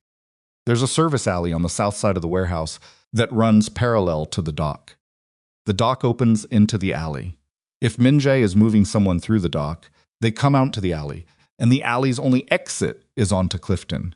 She was already moving, already pulling her jacket from the back of the chair. "If someone is at the Clifton end of the alley, you are not going to the Clifton end of the alley. Do you have someone to put there?" The silence told her everything. "I'm 12 minutes from the warehouse by car," she said. "I'm 4 minutes on foot to Clifton." She was at the door. "I'm not going inside the building. I'm going to the alley exit. I'm going to see what comes out, and I'm going to tell you." Imani, Ji-ho, she stopped at the door. Her hand was on the frame, and her heart was doing something aggressive behind her sternum, and she made herself breathe through it, made herself be clinical, for 1 second, assessed herself the way she assessed patients, airway clear, thinking clearly, making a choice with full information. "I'm going. Tell me something useful, a beat." "Min-jae has one man left," Ji-ho said, tight and furious and resigned all at once. "His other 3 are down. Whoever's with Min-jae at the dock is the last one. Don't put yourself between them and the exit." "Understood." She went. The night air hit her like cold water, and she used it, let it sharpen her, moved fast down the building's exterior toward the corner. The city was doing what the city did: traffic, ambient noise, the particular texture of a Chicago night in October that felt like a warning about the winter coming. She moved south, then west, counting blocks by the map she'd internalized. Her ankle held. It had healed well, not perfectly. There was still a pull in the joint when she pushed hard, and she felt it now and ignored it the way she'd learned to ignore the things that couldn't stop her. She heard the alley before she saw it. Not sounds from inside it, sounds from the street that changed near the alley mouth, the way ambient noise shifted when there was a corridor beside you. She slowed, came to the corner and stopped, put her back to the wall and listened. Voices from inside the alley. 2. One of them Min-jae, she knew his voice in her chest, in the part of her body that had spent 3 months learning it as a threat, and one she didn't recognize, speaking short, urgent Korean. And then a third sound. Rough breathing. The specific labored quality of someone moving under pain or constraint, the sound she'd heard in 1,000 ER rooms. Her jaw tightened. She looked at the alley from the corner, just her face past the edge, minimal exposure. The alley was maybe 60 feet long. At the far end she could see the dock, its doors open now, fluorescent light spilling out. Min-jae was halfway down the alley, his back to her. The man beside him was directing a flashlight, and between them, a third figure being moved, not walking freely, upright but only barely. Do-yun. She could tell from the set of the shoulders, from the particular way he held his head, even when the head was hanging with what looked like a serious degree of exhaustion or injury. He was on his feet and he was cooperating, and she understood in a single flash of read-the-room clarity that he was cooperating. Because Min Jae had made a threat she wasn't close enough to hear, and Do-yun had calculated that cooperating for the next 60 feet was less costly than the alternative. She looked at the Clifton end of the alley. She was standing in it. They were coming toward her. Her options assembled themselves with the brutal efficiency of emergency triage. Move, stay, call Ji-ho, make a decision. In the next 8 seconds before Min Jae's flashlight reached the alley's midpoint, and there was enough ambient light from Clifton that he'd see her regardless. She looked at the alley walls. Solid brick on both sides. No doorways on the east wall. A recessed loading entry on the west, about 20 feet in. Not deep enough to fully conceal her. Enough to make her a shadow rather than a figure if the flashlight wasn't pointed directly at it. She moved to the recess, pressed herself flat, put the phone to her ear and texted Ji-ho because speaking out loud was not an option. In alley. They're coming out. Do-yun is with them. He's moving under his own power. Reply came in 11 seconds. Coming 5 min. She looked at the alley. They were 40 feet away. She looked at what she had on her person, the backup phone. Her jacket. The small trauma kit she'd started carrying weeks ago because old professional habits didn't switch off compression, bandage, gloves, a tourniquet she hoped she didn't need, a pen light. The pen light. She looked at the alley. 30 feet. Min Jae was talking to his man. Quiet, rapid, the tone of someone finalizing a plan. The man was nodding. Do-yun said something she couldn't hear it, and Min Jae's response was short, and the body language of it was ugly in a way she'd recognized the language of someone who had been thwarted repeatedly and had arrived at a place past patience. 20 feet. She needed them separated. One specific thing, she needed Min Jae's man away from Do-yun for long enough that Do-yun could move on his own terms. She looked at the penlight in her hand. She looked at the end of the alley, past her position, where Clifton's ambient light pooled at the opening. She looked at the wall on the opposite side. She threw the penlight past her own position, overhand hard. It hit the brick wall at the alley's Clifton end, with a sound that was exactly loud enough, not a crash. Something specific and deliberate sounding, the sound of something metal contacting brick, which in an alley at night, in a high-stakes situation, read as exactly one thing. Someone at the exit. Min Jae's man reacted first. His flashlight swung toward the sound, his body pivoting, and in the half-second that his attention was forward instead of on Do-yun, Do-yun moved, not toward her, sideways, into the man's body, shoulder first, using his own weight and the man's momentarily compromised stance, and the man went into the alley wall with a sound that was more than impact. It was the sound of someone who hadn't expected it and hadn't braced. Min Jae turned. He was 10 feet from Imani's position. She stepped out of the recess. He saw her. The expression on his face, she'd thought about this moment in the basement. Some nights, the version of it where she had any power at all, where she wasn't chained and sick and reduced. She'd thought about what it would look like, seeing him, when she had options. She hadn't imagined it looking like this. The specific shock of a man confronting something he'd decided was contained. A man who had built an entire architecture of control around the idea that she was manageable. She was standing in an alley at night, 4 feet from him, and she was not manageable. Imani, he said. Her name in his mouth still did the thing to her stomach. She'd thought it wouldn't anymore. She'd been wrong. But she knew the difference now between the thing it did to her body, old fear, trained response, the physical memory of what he was, and what she was going to do next. Those were two separate things. It's over, she said. He moved faster than she expected. Not toward her, past her, the Clifton exit, because she'd revealed herself, and in doing so, had revealed that the end of the alley was not blocked. She'd miscalculated the geometry by 18 inches, and he was through the gap before she could adjust, and then he was at the alley mouth, and Do-yun hit him from behind. She hadn't seen Do-yun coming. She hadn't heard him. He moved with a quietness that shouldn't have been possible for a man who'd taken what looked like a serious blow at some point in the last hour, because his left side was held differently from his right. The guarded posture of a bruised rib, or worse, but he was there, and Min Jae went down hard, and Do-yun went down with him, which told her he hadn't fully had the footing he'd needed but had made the decision anyway. They hit the pavement together. Imani moved. She covered the distance in 4 steps, and she didn't think about what she was doing. She just did it: the compression, the positional advantage, the basic mechanics of keeping someone down that she'd learned during a brief and somewhat alarming training session in her 3rd year of nursing, when the hospital had decided all ER staff needed a module on patient restraint. She'd thought it was excessive at the time. She didn't think that anymore. Min NJ struggled. He was stronger than her, and she knew it, and he was going to get the advantage in about 20 seconds, unless something changed. Do-yun's hand came down on Min Jae's wrist, and the struggling stopped. Not because Do-yun was uninjured. He was not uninjured. She could hear his breathing from here, the specific catch of it that told her the rib situation was real and possibly worse than bruised. But his grip was sufficient, and his expression was something she'd never seen on him before. A man at the end of a very long rope who had decided that the end was the end. "Stop," Do-yun said to his brother. Min Jae stopped. Not because he wanted to. Because something in Do-yun's voice was different from anything Min Jae had built his calculations around, and Min Jae could hear it too. And even Min Jae understood that this particular version of his brother was not negotiable. Sirens then. Distant but approaching. Jiho had called it in.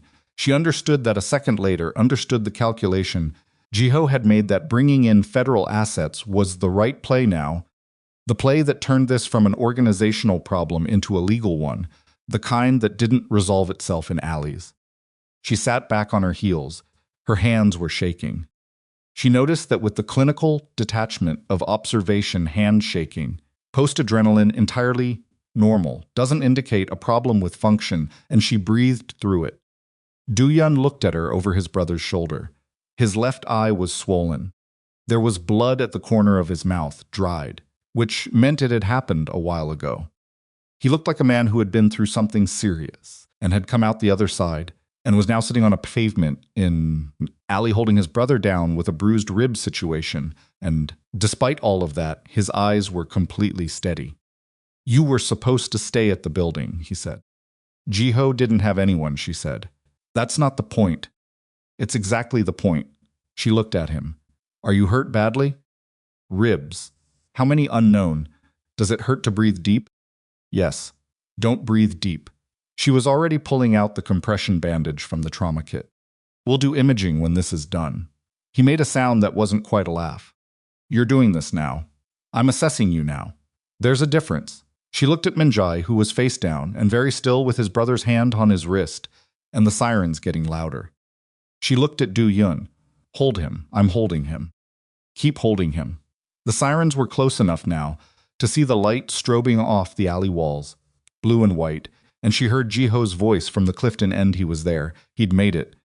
She registered his figure in the peripheral and felt the relief of it, but didn't turn from what she was doing, which was keeping her hands steady and her assessment accurate. Min Jae's cheek was against the pavement. He was looking at her. She met his eyes. She expected hatred or fury, or the entitled incomprehension she'd read in his face through all those basement visits, the look of a man who had decided the world owed him more than it was delivering. She expected all of that. What she saw was smaller. He looked like what he actually was, a man in his late 20s lying face down in an alley with sirens approaching, whose elaborate construction of control and entitlement had collapsed around him so completely that what was left underneath was just a person who had run out of moves. She didn't feel sorry for him, but she noted it, the human fact of it, the smallness of him compared to the size of what he'd cost her, and she filed it away in the part of her mind that she'd use later when there was time to use it properly. Jiho was at her shoulder. "Federal agents are 2 minutes out," he said. "We need to be in a specific position when they arrive." She understood what that meant. She stood. Her ankle gave a specific complaint that she acknowledged and set aside. "Do-yun needs imaging," she said to Jiho. "Ribs, possibly plural, left side. The eye needs assessment for orbital fracture. I'll arrange it. Tonight. Not tomorrow. Tonight." Jiho agreed, and the speed of his agreement told her that he'd also registered the extent of Do-yun's injuries and had already been thinking about it. She stepped back. She looked at Do-yun. who was getting to his feet with the careful economy of a man managing pain and not wanting it visible. And she watched him stand and watched him look at his brother, still on the ground, and watched whatever passed across his face. In that moment, the full weight of it, the years of it, the 17 years of Tae-sik and the 28 years of Min-jae, and all the accumulated cost of a family built on things that didn't hold. She didn't say anything. He didn't need her to. Ji-ho said something in Korean to the two men who had arrived with him, and they positioned themselves on either side of Min-jae, and Min-jae didn't fight it. And somewhere in the distance, Tae-sik was either running or already caught, and either way the net was closing. The federal vehicles came around the glinted corner, with their lights painting the alley walls. Imani stood in the light, not hiding, not behind Do-yun, not at the perimeter of the situation. She stood in it, in the middle of it, because she had been in the middle of it for months, whether anyone acknowledged that or not, and she was done being positioned at the edges of her own story. An agent in a tactical vest appeared at the alley mouth and swept the scene, and his eyes landed on her, and he said, "Ma'am, are you Imani Caldwell?"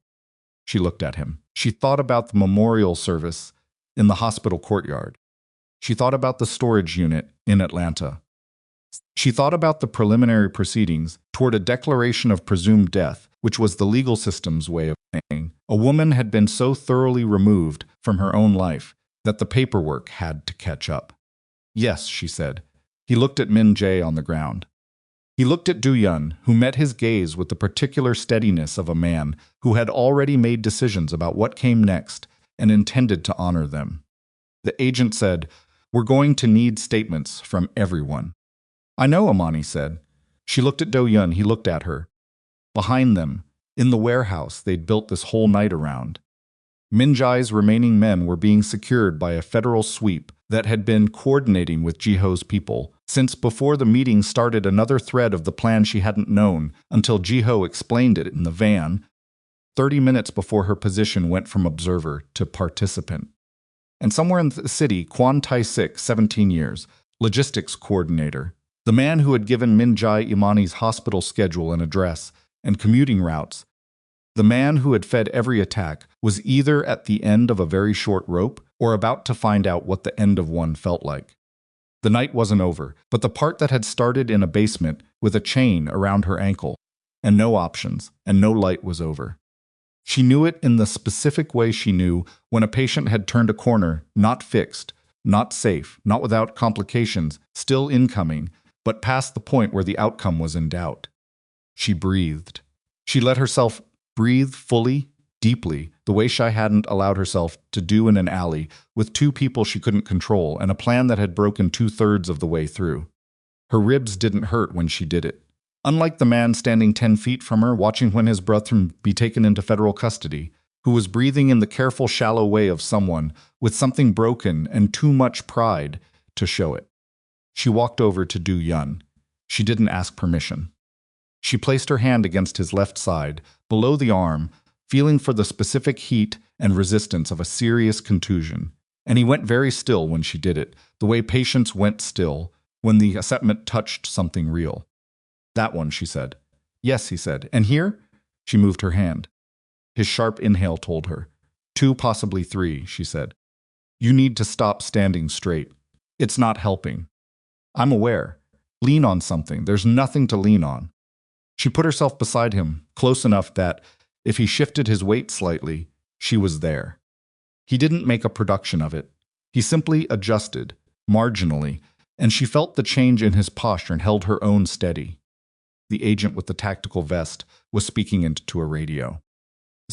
Min-jae was in handcuffs, being walked toward a federal vehicle, and as he passed the point where he and Imani were in the same line of sight, he looked at her one more time. She held his gaze. She held it until he was past her. Then she looked at the Clifton end of the alley, where Chicago was still going on around all of this, the way cities did, indifferent, continuous, the noise of ordinary life carrying on at the edges of something that had just permanently changed. Do-yun said very quietly, "You didn't stay at the building." "No," she said. "I'm not going to tell you it was the wrong call." "I know. It was a significant risk. So was carrying me through the rain," she said. We've both been making significant risks for a while now. He was quiet. She looked up at him. She had to angle her chin because he had several inches on her, and the alley wasn't doing any favors to the dynamic. And she looked at his swollen eye and his careful breathing and the specific exhaustion on his face of a man who had been holding things together for a long time and had just seen the structure he'd been holding start to actually give. It's not done yet, she said. Tasik, they have him, Do-yun said. Jiho just confirmed. He made it 3 blocks. She let that land. 3 blocks. 17 years of embedded betrayal, and he'd made it 3 blocks. Okay, she said. Okay, he said. The federal agent came back to them. Mr. Han, the agent said, with the specific tone of someone who had a great deal to discuss and understood that the alley was not the right venue. We're going to need you and Ms. Caldwell to come with us. Do-yun straightened. She watched him. Do it. Watched him absorb the pain of the movement and set it aside, watched him put on the contained and controlled exterior that he wore in rooms where he was being assessed. He did it well. He'd always done it well. But she was standing close enough to feel the catch in his breath when he did it, and she stayed where she was, close enough that it was a choice he didn't have to explain to anyone, and he didn't move away from her. Of course, Do-yun said to the agent, in the voice that gave nothing. They walked out of the alley together, into the light, into the part of this that was going to be harder in some ways than everything that had come before it, the statements, the testimony. Testimony? The legal machinery that moved slowly and ground fine, and asked you to recount the worst things that had happened to you in fluorescent-lit rooms for people taking notes. Imani had spent 3 months preparing to survive. She was still doing it. The difference was that now she was walking toward something instead of waiting for something to end. That was not nothing. That was in fact everything. The federal building on Dearborn smelled like recycled air and old carpet and the particular institutional coffee that existed in government offices everywhere, as if there were a single contract supplier providing the same mediocre blend to every agency in the country. Imani noticed this because she noticed everything now. The smell of rooms, the texture of chairs, the specific quality of fluorescent light in the way a person noticed things when they'd spent months in a space where there was nothing to notice. The senses recalibrated. They grabbed at input. She had been in the interview room for 2 hours when the second agent came in. The first had been a woman, mid-40s, who introduced herself as Special Agent Reyes and who had the careful manner of someone trained to create safety in rooms where safety was required for the truth to surface. She'd asked good questions. She'd listened without interrupting. She'd given Imani water. And hadn't commented on the fact that Imani drank it the way people drank water when they'd learned not to take it for granted. The second agent was older, male, and less careful. He sat across from her with a folder and a voice recorder, and he said, Ms. Caldwell, I want to make sure I understand your relationship with Han Do-yun.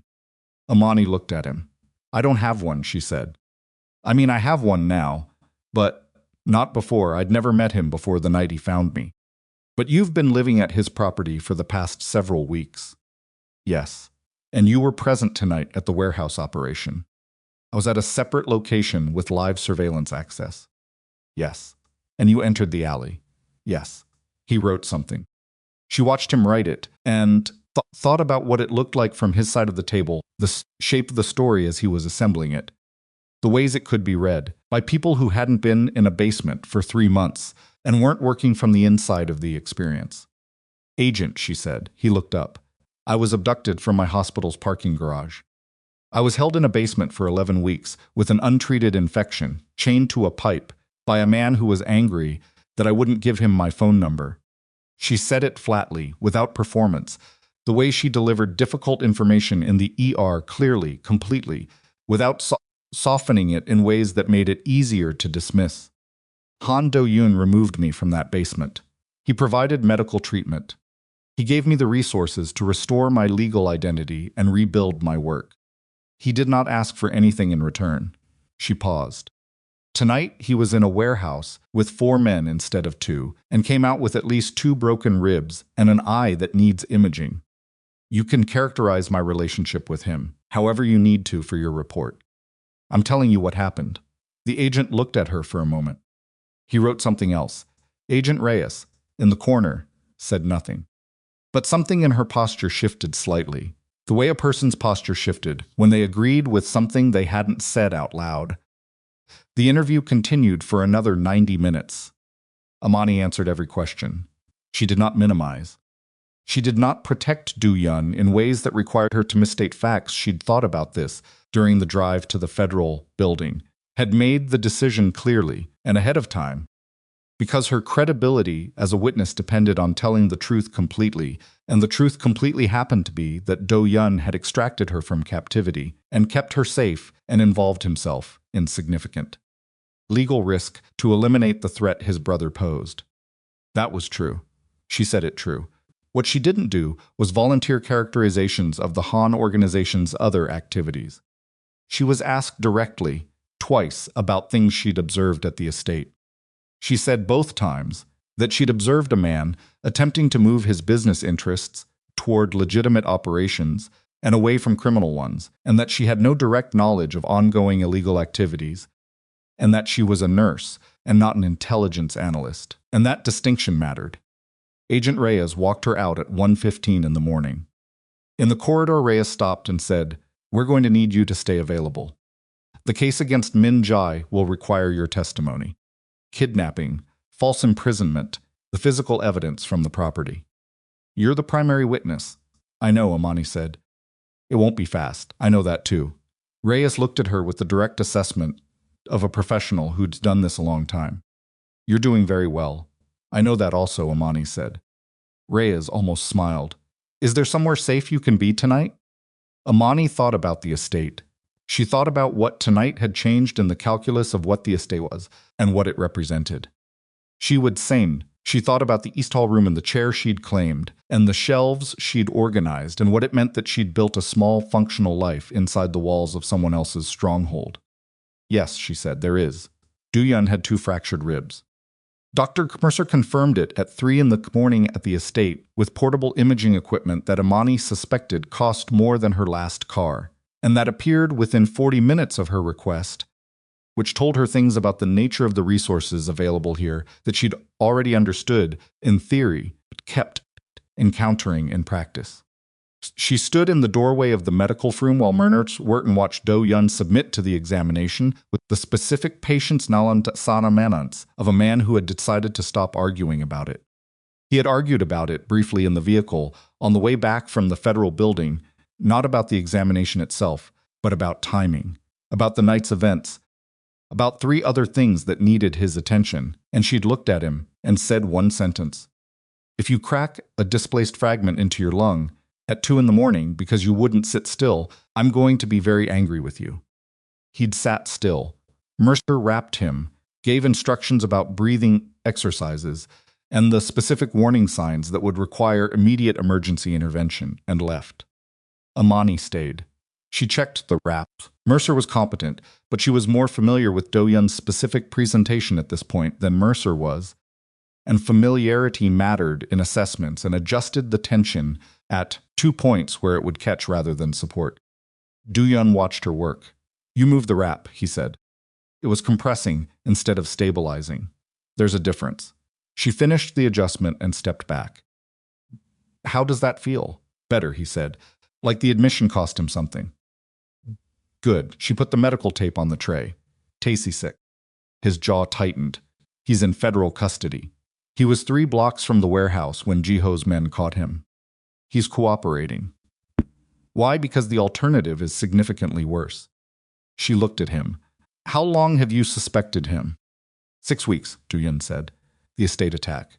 The timing was too precise for someone working from intercepted channels. It required direct knowledge. He looked at the wall. "I wanted it to be someone else on the list." 17 years, she said. Yes. She understood what that was. She'd worked with people for 8 years in an ER environment that created a specific intimacy, not friendship always. A sound like green wood split, but something built from shared extreme circumstances, and she understood the particular damage of discovering that someone you'd counted on had been working against you in ways you couldn't have seen. Because the relationship itself obscured the view. "He'll give Min Jai everything," she said, to reduce his own exposure. Yes. And Min-jae will give Tae-sik everything to reduce his. Do-yun's mouth moved in something that wasn't a smile. They're two men who trusted each other completely and who will now dismantle each other's cases for the federal prosecutors at no charge. Is that enough? For the kidnapping charge? For the kidnapping charge, they have you, he said. Your testimony is the case. The rest is the length of the sentence. She sat down on the edge of the medical bed. The room was quiet except for the radiator. Outside, the estate was doing its usual nighttime settling, the sounds she'd learned to hear as benign. I testified for 4 hours, she said. I know, Jiho told me. They're going to want more. Depositions. The trial itself. She looked at her hands. They'd stopped shaking hours ago. They looked like her hands, the same hands she'd used in the ER for 8 years, slightly calloused at the palm from glove use. One knuckle that had never quite healed straight after a closed-fist incident during a combative patient episode in year 3. I can do it. I want to do it. I want to sit across from him in a courtroom and tell 12 people exactly what he did. You will, Do-yun said. I know. She looked up at him. But I need to tell you something first. He waited. I can't stay at the estate after this, she said. Not permanently. Not the way I've been staying. She watched his face and kept going before whatever he was going to say interrupted her momentum. It's not about you. Or it is about you, but not in the way you might think. I need to live somewhere that I chose, not somewhere I stayed because it was safe. I need a door that I picked, and a lease with my name on it, and a room that I set up from scratch. She paused. The estate kept me alive. It gave me back my professional footing. Those things matter, and I'm not minimizing them. But I can't rebuild my actual life inside your walls. Does that make sense? Do-yun was quiet for a moment. Yes, he said. You're not going to argue. No. She studied him. Why not? He looked at her with the direct steadiness she'd identified early as characteristic, not comfortable exactly, but honest in a way that cost something.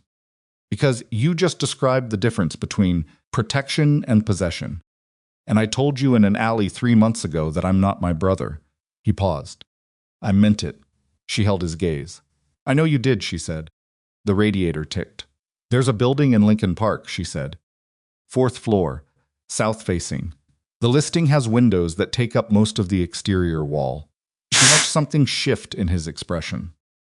I looked at it this afternoon before everything happened.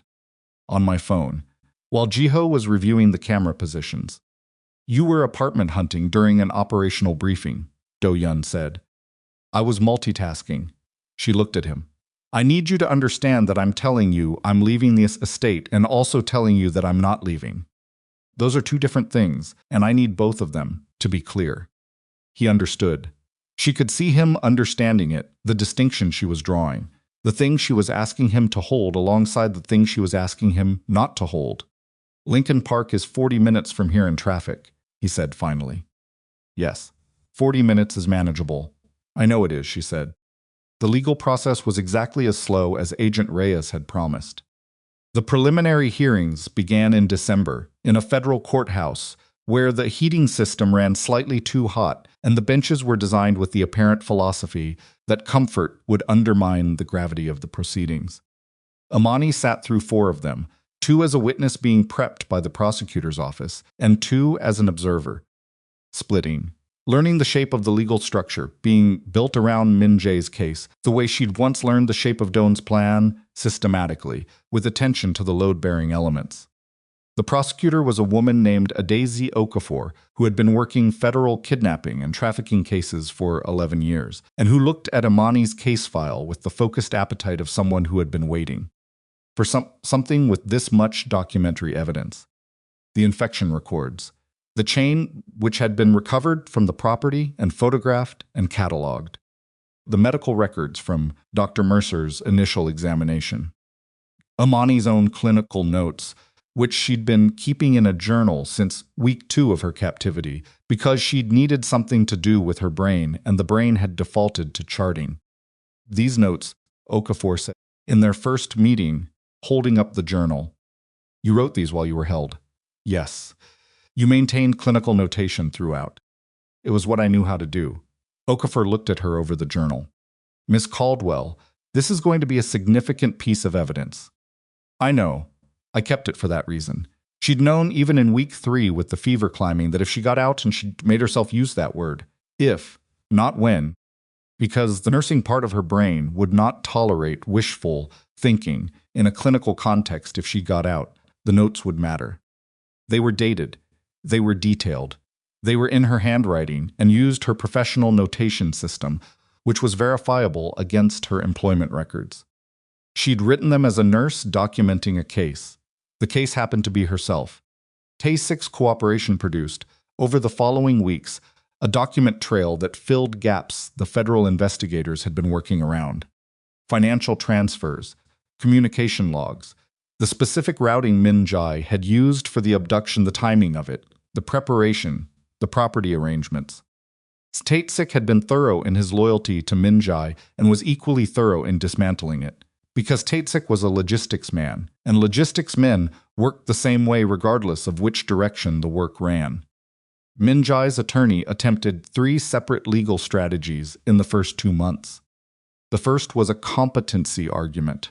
The second was a jurisdictional challenge.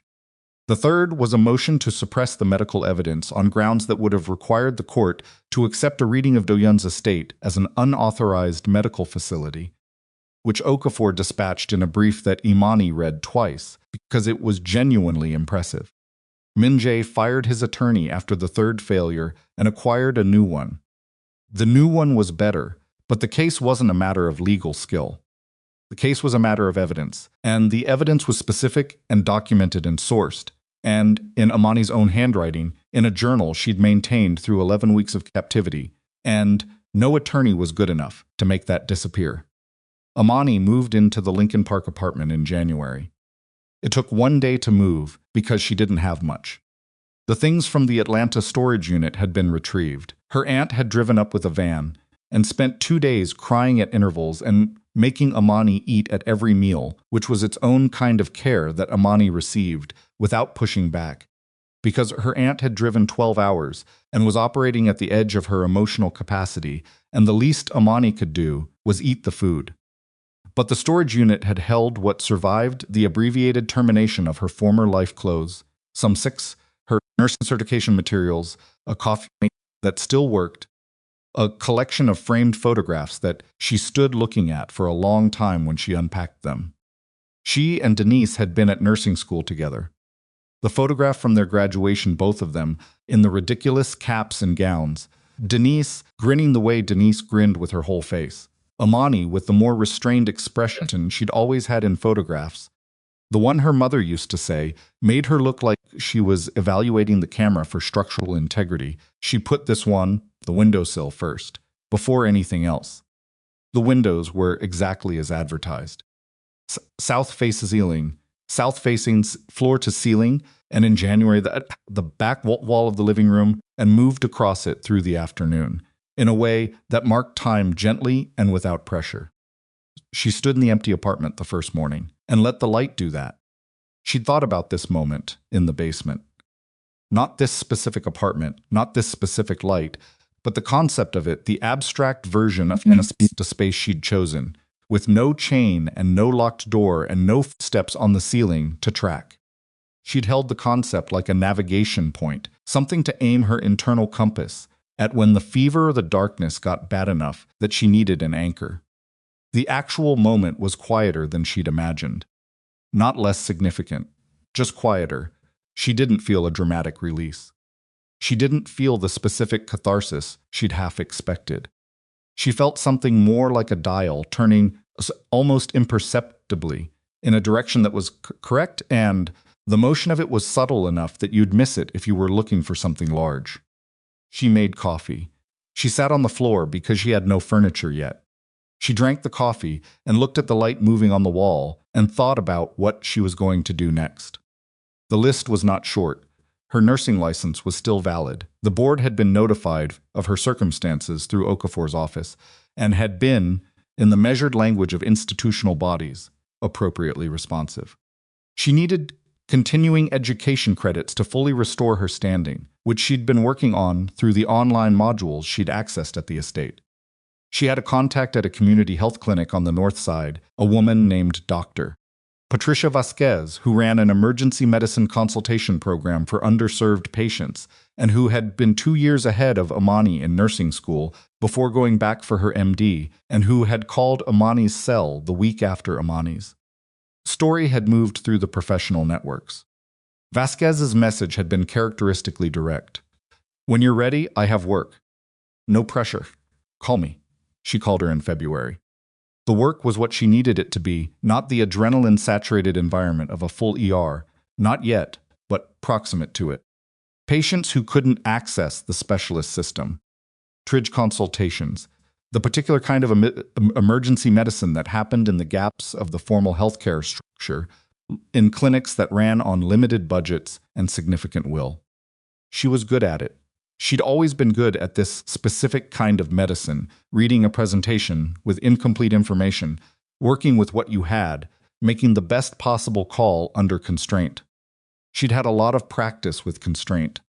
Do-yun came to Lincoln Park on a Tuesday evening in February with a bag of food from a Korean restaurant she'd mentioned once, 2 weeks ago in passing, and he stood outside her door and knocked instead of calling ahead, which she registered as a statement about where things were. Now, not the estate, not the operational situation, not anything that required coordination or security protocols. Just a man at a door. She opened it and looked at the bag.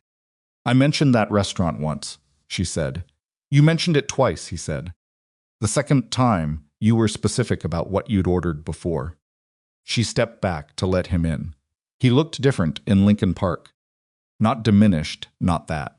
More like something that had been displayed under controlled conditions was now in natural light. And what it turned out to look like in natural light was approximately what she'd suspected, which was a man who was more ordinary than his context had suggested, and more complicated than ordinary usually got. He looked at the apartment, the windows, the photograph on the windowsill, the books she'd arranged in a stack near the wall, where the shelves would eventually go when she bought shelves.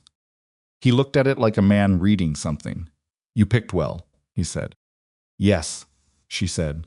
They ate on the floor because she still had no furniture, which she mentioned once and he didn't comment on, which was correct because she wasn't asking for anything. She was noting a temporary state that she was handling. The food was good. She hadn't described the dishes specifically enough on either occasion for him to have ordered correctly. From memory, he'd needed to know the restaurant, the cuisine, the general character of what she'd liked. He'd assembled the information across 2 mentions, 2 weeks apart. She didn't say anything about that. She thought about it privately and said nothing. The trial began in March. It lasted 11 days. Imani testified on day 4. She had been told by Okafor what to expect, had been walked through the mechanics of it, had done a preparation session that was essentially a rehearsal, and none of that made the actual experience of sitting in the witness stand and looking across the courtroom at Minjai exactly like she'd prepared for. He looked smaller than he had in the alley. People often did in courtrooms under fluorescent light in institutional clothes, stripped of the specific environments that had made them feel large. She'd seen this green wood splitting. She'd seen this before not in courtrooms but in the ER, where the circumstances that made people powerful dissolved at the intake desk, and what remained was just a person in a hospital gown who needed something they couldn't get themselves. She told the jury what happened. She told it in order. She started with the ER visit, 6 months before the abduction. Minjai's charm, his request for her number, her refusal, the professionalism with which she'd handled a situation that was not unusual in emergency medicine. She described the parking garage, the cloth and the smell, the waking up in stages. She described the basement, the dimensions, the chain, the pipe, the single strip of light under the door, the portable toilet that told her it had been planned. She described what she'd eaten and when. She described the infection and the fever and the aspirin and the antibiotic ointment that didn't touch what she actually had. She held the medical journal while she testified. Okafor had arranged for the original to be in evidence but permitted Imani to hold a copy, and she held it the way she held charts in difficult family conversations, as something real and documented and present, something that made the facts of the situation undismissible. The cross-examination was 60 minutes long. Min-jae's attorney was competent and worked the edges of what she had said without directly challenging the documented evidence, because the documented evidence was not challengeable. He asked about her state of mind. He asked about her perceptions during the fever. He asked once carefully about her relationship with Do-yun, framing it in a way designed to suggest that her circumstances after the rescue had complicated her objectivity. She looked at him. She said, "I maintained clinical notation throughout my captivity. The notes are dated. They're in my professional handwriting. They describe my condition accurately and without elaboration." She paused. "I didn't do that for a jury. I did it because I'm a nurse, and that's how nurses think. My objectivity is not a function of my circumstances after the rescue. It's a function of my training." The attorney moved to his next question. On day 8, Tae-sik testified. He was cooperative in the specific way of a man who had made a calculation and committed to it, not remorseful, not exactly, but efficient. He laid out the operational detail of how he'd provided Min-jae with Imani's information. Her hospital schedule, obtained through a contact in the hospital's administrative system, who was subsequently identified and whose own legal situation was now substantially complicated. Her home address, from records he'd accessed through channels the Han organization had maintained for years. Her commuting patterns, from 2 weeks of personal observation he'd conducted himself. The courtroom was quiet while he testified. Imani sat in the gallery and listened and took the information in cleanly without flinching, because she'd already known most of it, had assembled the picture months ago, and had lived with it. Hearing it said aloud in a federal courtroom was different in quality, but not in content. She'd known. She looked at Tae-sik on the stand. He didn't look at her. She thought about 17 years, and the particular violence of finding out that loyalty you'd believed in was something else's, all along. She'd been thinking about this because she understood from the outside what it had cost Do-yun, specifically, not just the organizational damage, but the personal accounting of it. Tae-sik had been family in the way that people who'd raised you, alongside your actual family, became family. He'd known Do-yun since Do-yun was a young man being pulled out of an international economics program to inherit something he hadn't asked for. He'd looked at that inheritance and decided to undermine it from the inside. She didn't have a clean emotion about Tae-sik. She had a complicated one, which she thought was probably correct. Do-yun testified on day 9.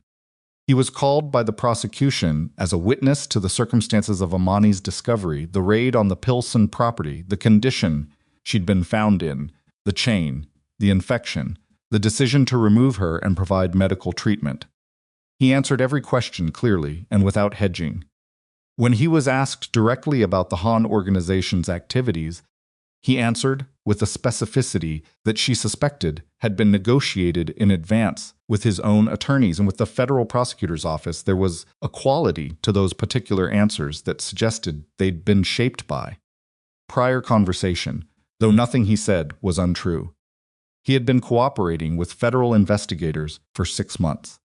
She'd known this. He'd told her in January, after the estate was formally no longer relevant to the Min-jae case, and the broader organizational investigation had moved into a different phase. He'd laid it out straightforwardly, the agreement he'd reached, what it required, what it protected, what it didn't. Splitting. He'd told her because she'd asked him to tell her things, and because not telling her would have been the kind of decision that had already caused damage once and that he'd said he wouldn't make again. She'd listened to the full version. She hadn't made a judgment, not out loud. She'd sat with the information and understood that the world she was operating in was not one with clean sides, and that the man across from her was not uncomplicated, and that neither was the situation that had brought them to the same room, and that she had been living with all of this long enough to know that complicated things didn't resolve into simple ones just because you wanted them to. He testified for 2 hours.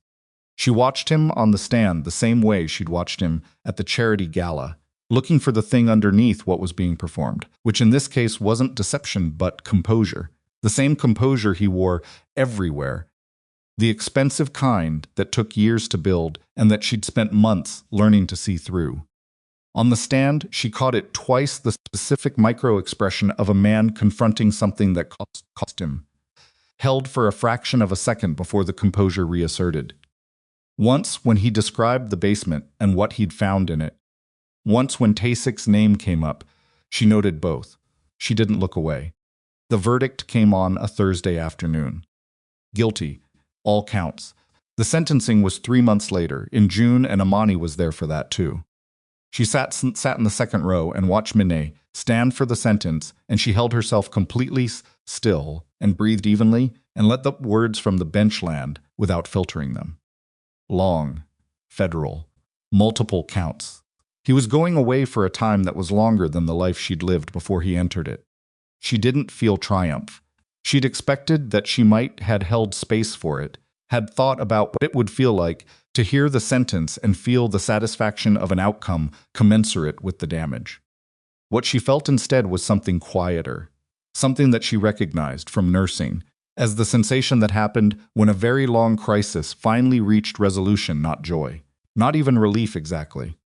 More like the specific exhale of a body that had been holding tension so long it had forgotten it was holding anything, and was only now, in the absence of the thing, becoming aware of what the absence felt like. It felt like being very tired in a way that was no longer dangerous. Outside the courthouse on the steps, Denise was waiting. She sounded like green wood. She'd flown in from Chicago 3 days earlier and had been staying in the Lincoln Park apartment and had spent those 3 days making food and watching Imani organize things and not saying everything she was clearly wanting to say. Now, on the courthouse steps in the June afternoon with the sentence handed down and the case over in its primary form, Denise looked at Imani and didn't bother filtering. She hugged her, not carefully, not the managed hug of someone being conscious of trauma and giving the other person an out. The full force, duration unspecified. You are alive and I know. It hug of a woman who had thought her best friend was dead and had been living with that for months and had just watched the man responsible for it receive a federal sentence. Imani let herself be held. She put her arms around Denise and held back and didn't let go for a long time.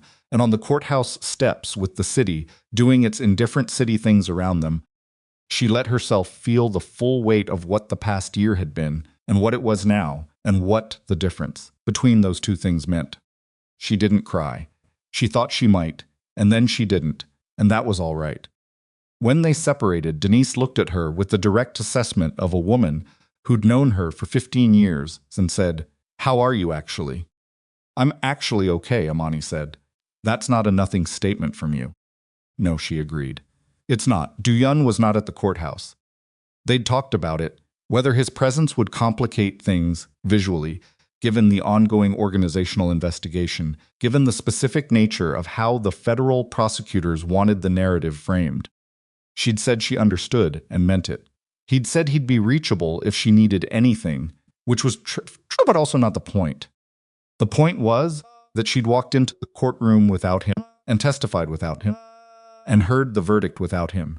And what she felt when she did all of those things was exactly what she'd wanted to feel, like herself. Not like someone being protected, not like someone operating under the umbrella of someone else's capability. Herself. She called him from outside the courthouse after Denise had gone to find coffee and given her 5 minutes in the way that Denise gave people 5 minutes without making it a production, just drifting in a direction that happened to be away. He picked up on the second ring. "It's done," she said. A pause. She told him. He was quiet for a moment. "Are you all right?" "Yes," she said. "I'm tired.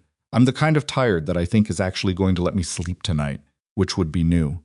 She looked at the street. "I wanted to tell you. I'm glad you did. There's something else," she said. "All right. Tae-sik's sentencing is in August. I don't know if you're going to be there or—" "I'm going," he said. She'd thought he might say that. She'd thought about it and thought that she understood why not for satisfaction, not for the performance of being present at an enemy's defeat, but for something more complicated and less reducible, the specific need to see a thing completed that had been with him for months. "Okay," she said, "then I'll see you there." "Yes," he said. She started to end the call and then didn't. Do-yun. "Yes." After August. She looked at the courthouse facade, the stone of it, the steps she was standing on that were just steps and not anything more than that. I want to talk about what things look like after August, when the legal calendar is clear.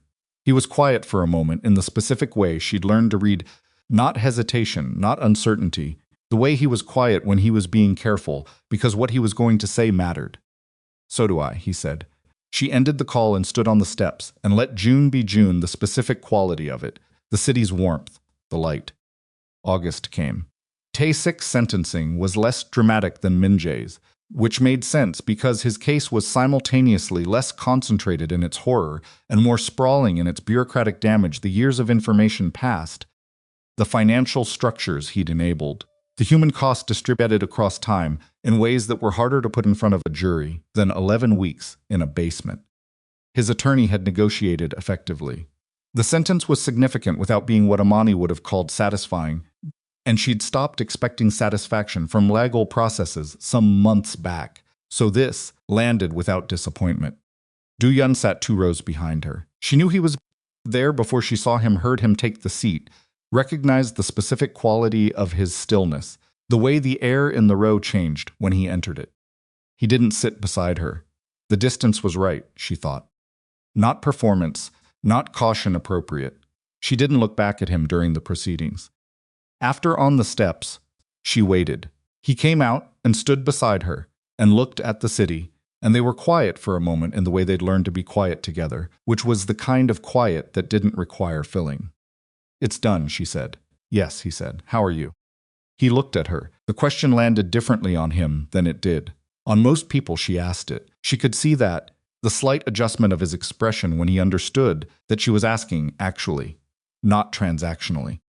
"I'm working on it," he said, which was honest. She'd take honest over any alternative. She looked at the street and thought about what she'd said in February in the Lincoln Park apartment, about what staying and leaving meant and how they could coexist. She thought about what she knew about Do-yun at this point, which was more than she'd known about most people. She'd spent years with the specific texture of how he thought, what he was capable of, where his edges were. She knew his edges.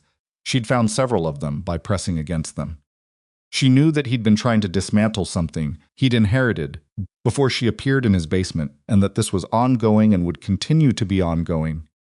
That the legitimate holdings of the Han name were in the process of becoming independent entities that no longer required his direct involvement.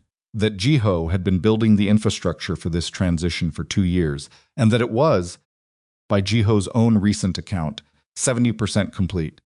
She knew that 30% was not nothing. She knew that she wasn't naive about what it meant, and that being not naive about it was different from being accepting of it, and that these conversations were going to happen and were going to be hard, and were going to require both of them to be more honest than honest was comfortable. She was prepared for that. "I got the clinical position at Vasquez's clinic full-time," she said. "It was confirmed last week." He looked at her. "You didn't tell me." "I'm telling you now." She met his eyes. "It's good work. It's what I want to be doing." "I know," he said. "I've watched you do it." She'd noticed him noticing. She'd noticed it and let it be true without making something of it. The street moved around them. "I'm going to ask you something," she said, and I need you to answer it without thinking about what I want to hear. He waited. "Are you out?" she said. "Not in the process. Not 70%. When I'm standing here with you, in 2 years or 5 years, what are you going to be?" He was quiet for a long moment. She let him take it. "A businessman," he said finally, "with complicated history and ongoing legal obligations to 3 federal agencies, and a name that carries weight I didn't ask for and can't fully put down." He held her gaze. "Not a crime boss, not what my father built, but not clean either. Not in the way the word is meant when people use it simply." She nodded. She'd known the answer. She'd needed to hear it said. "Okay," she said. He looked like a man who'd expected more argument. "I know what you are," she said.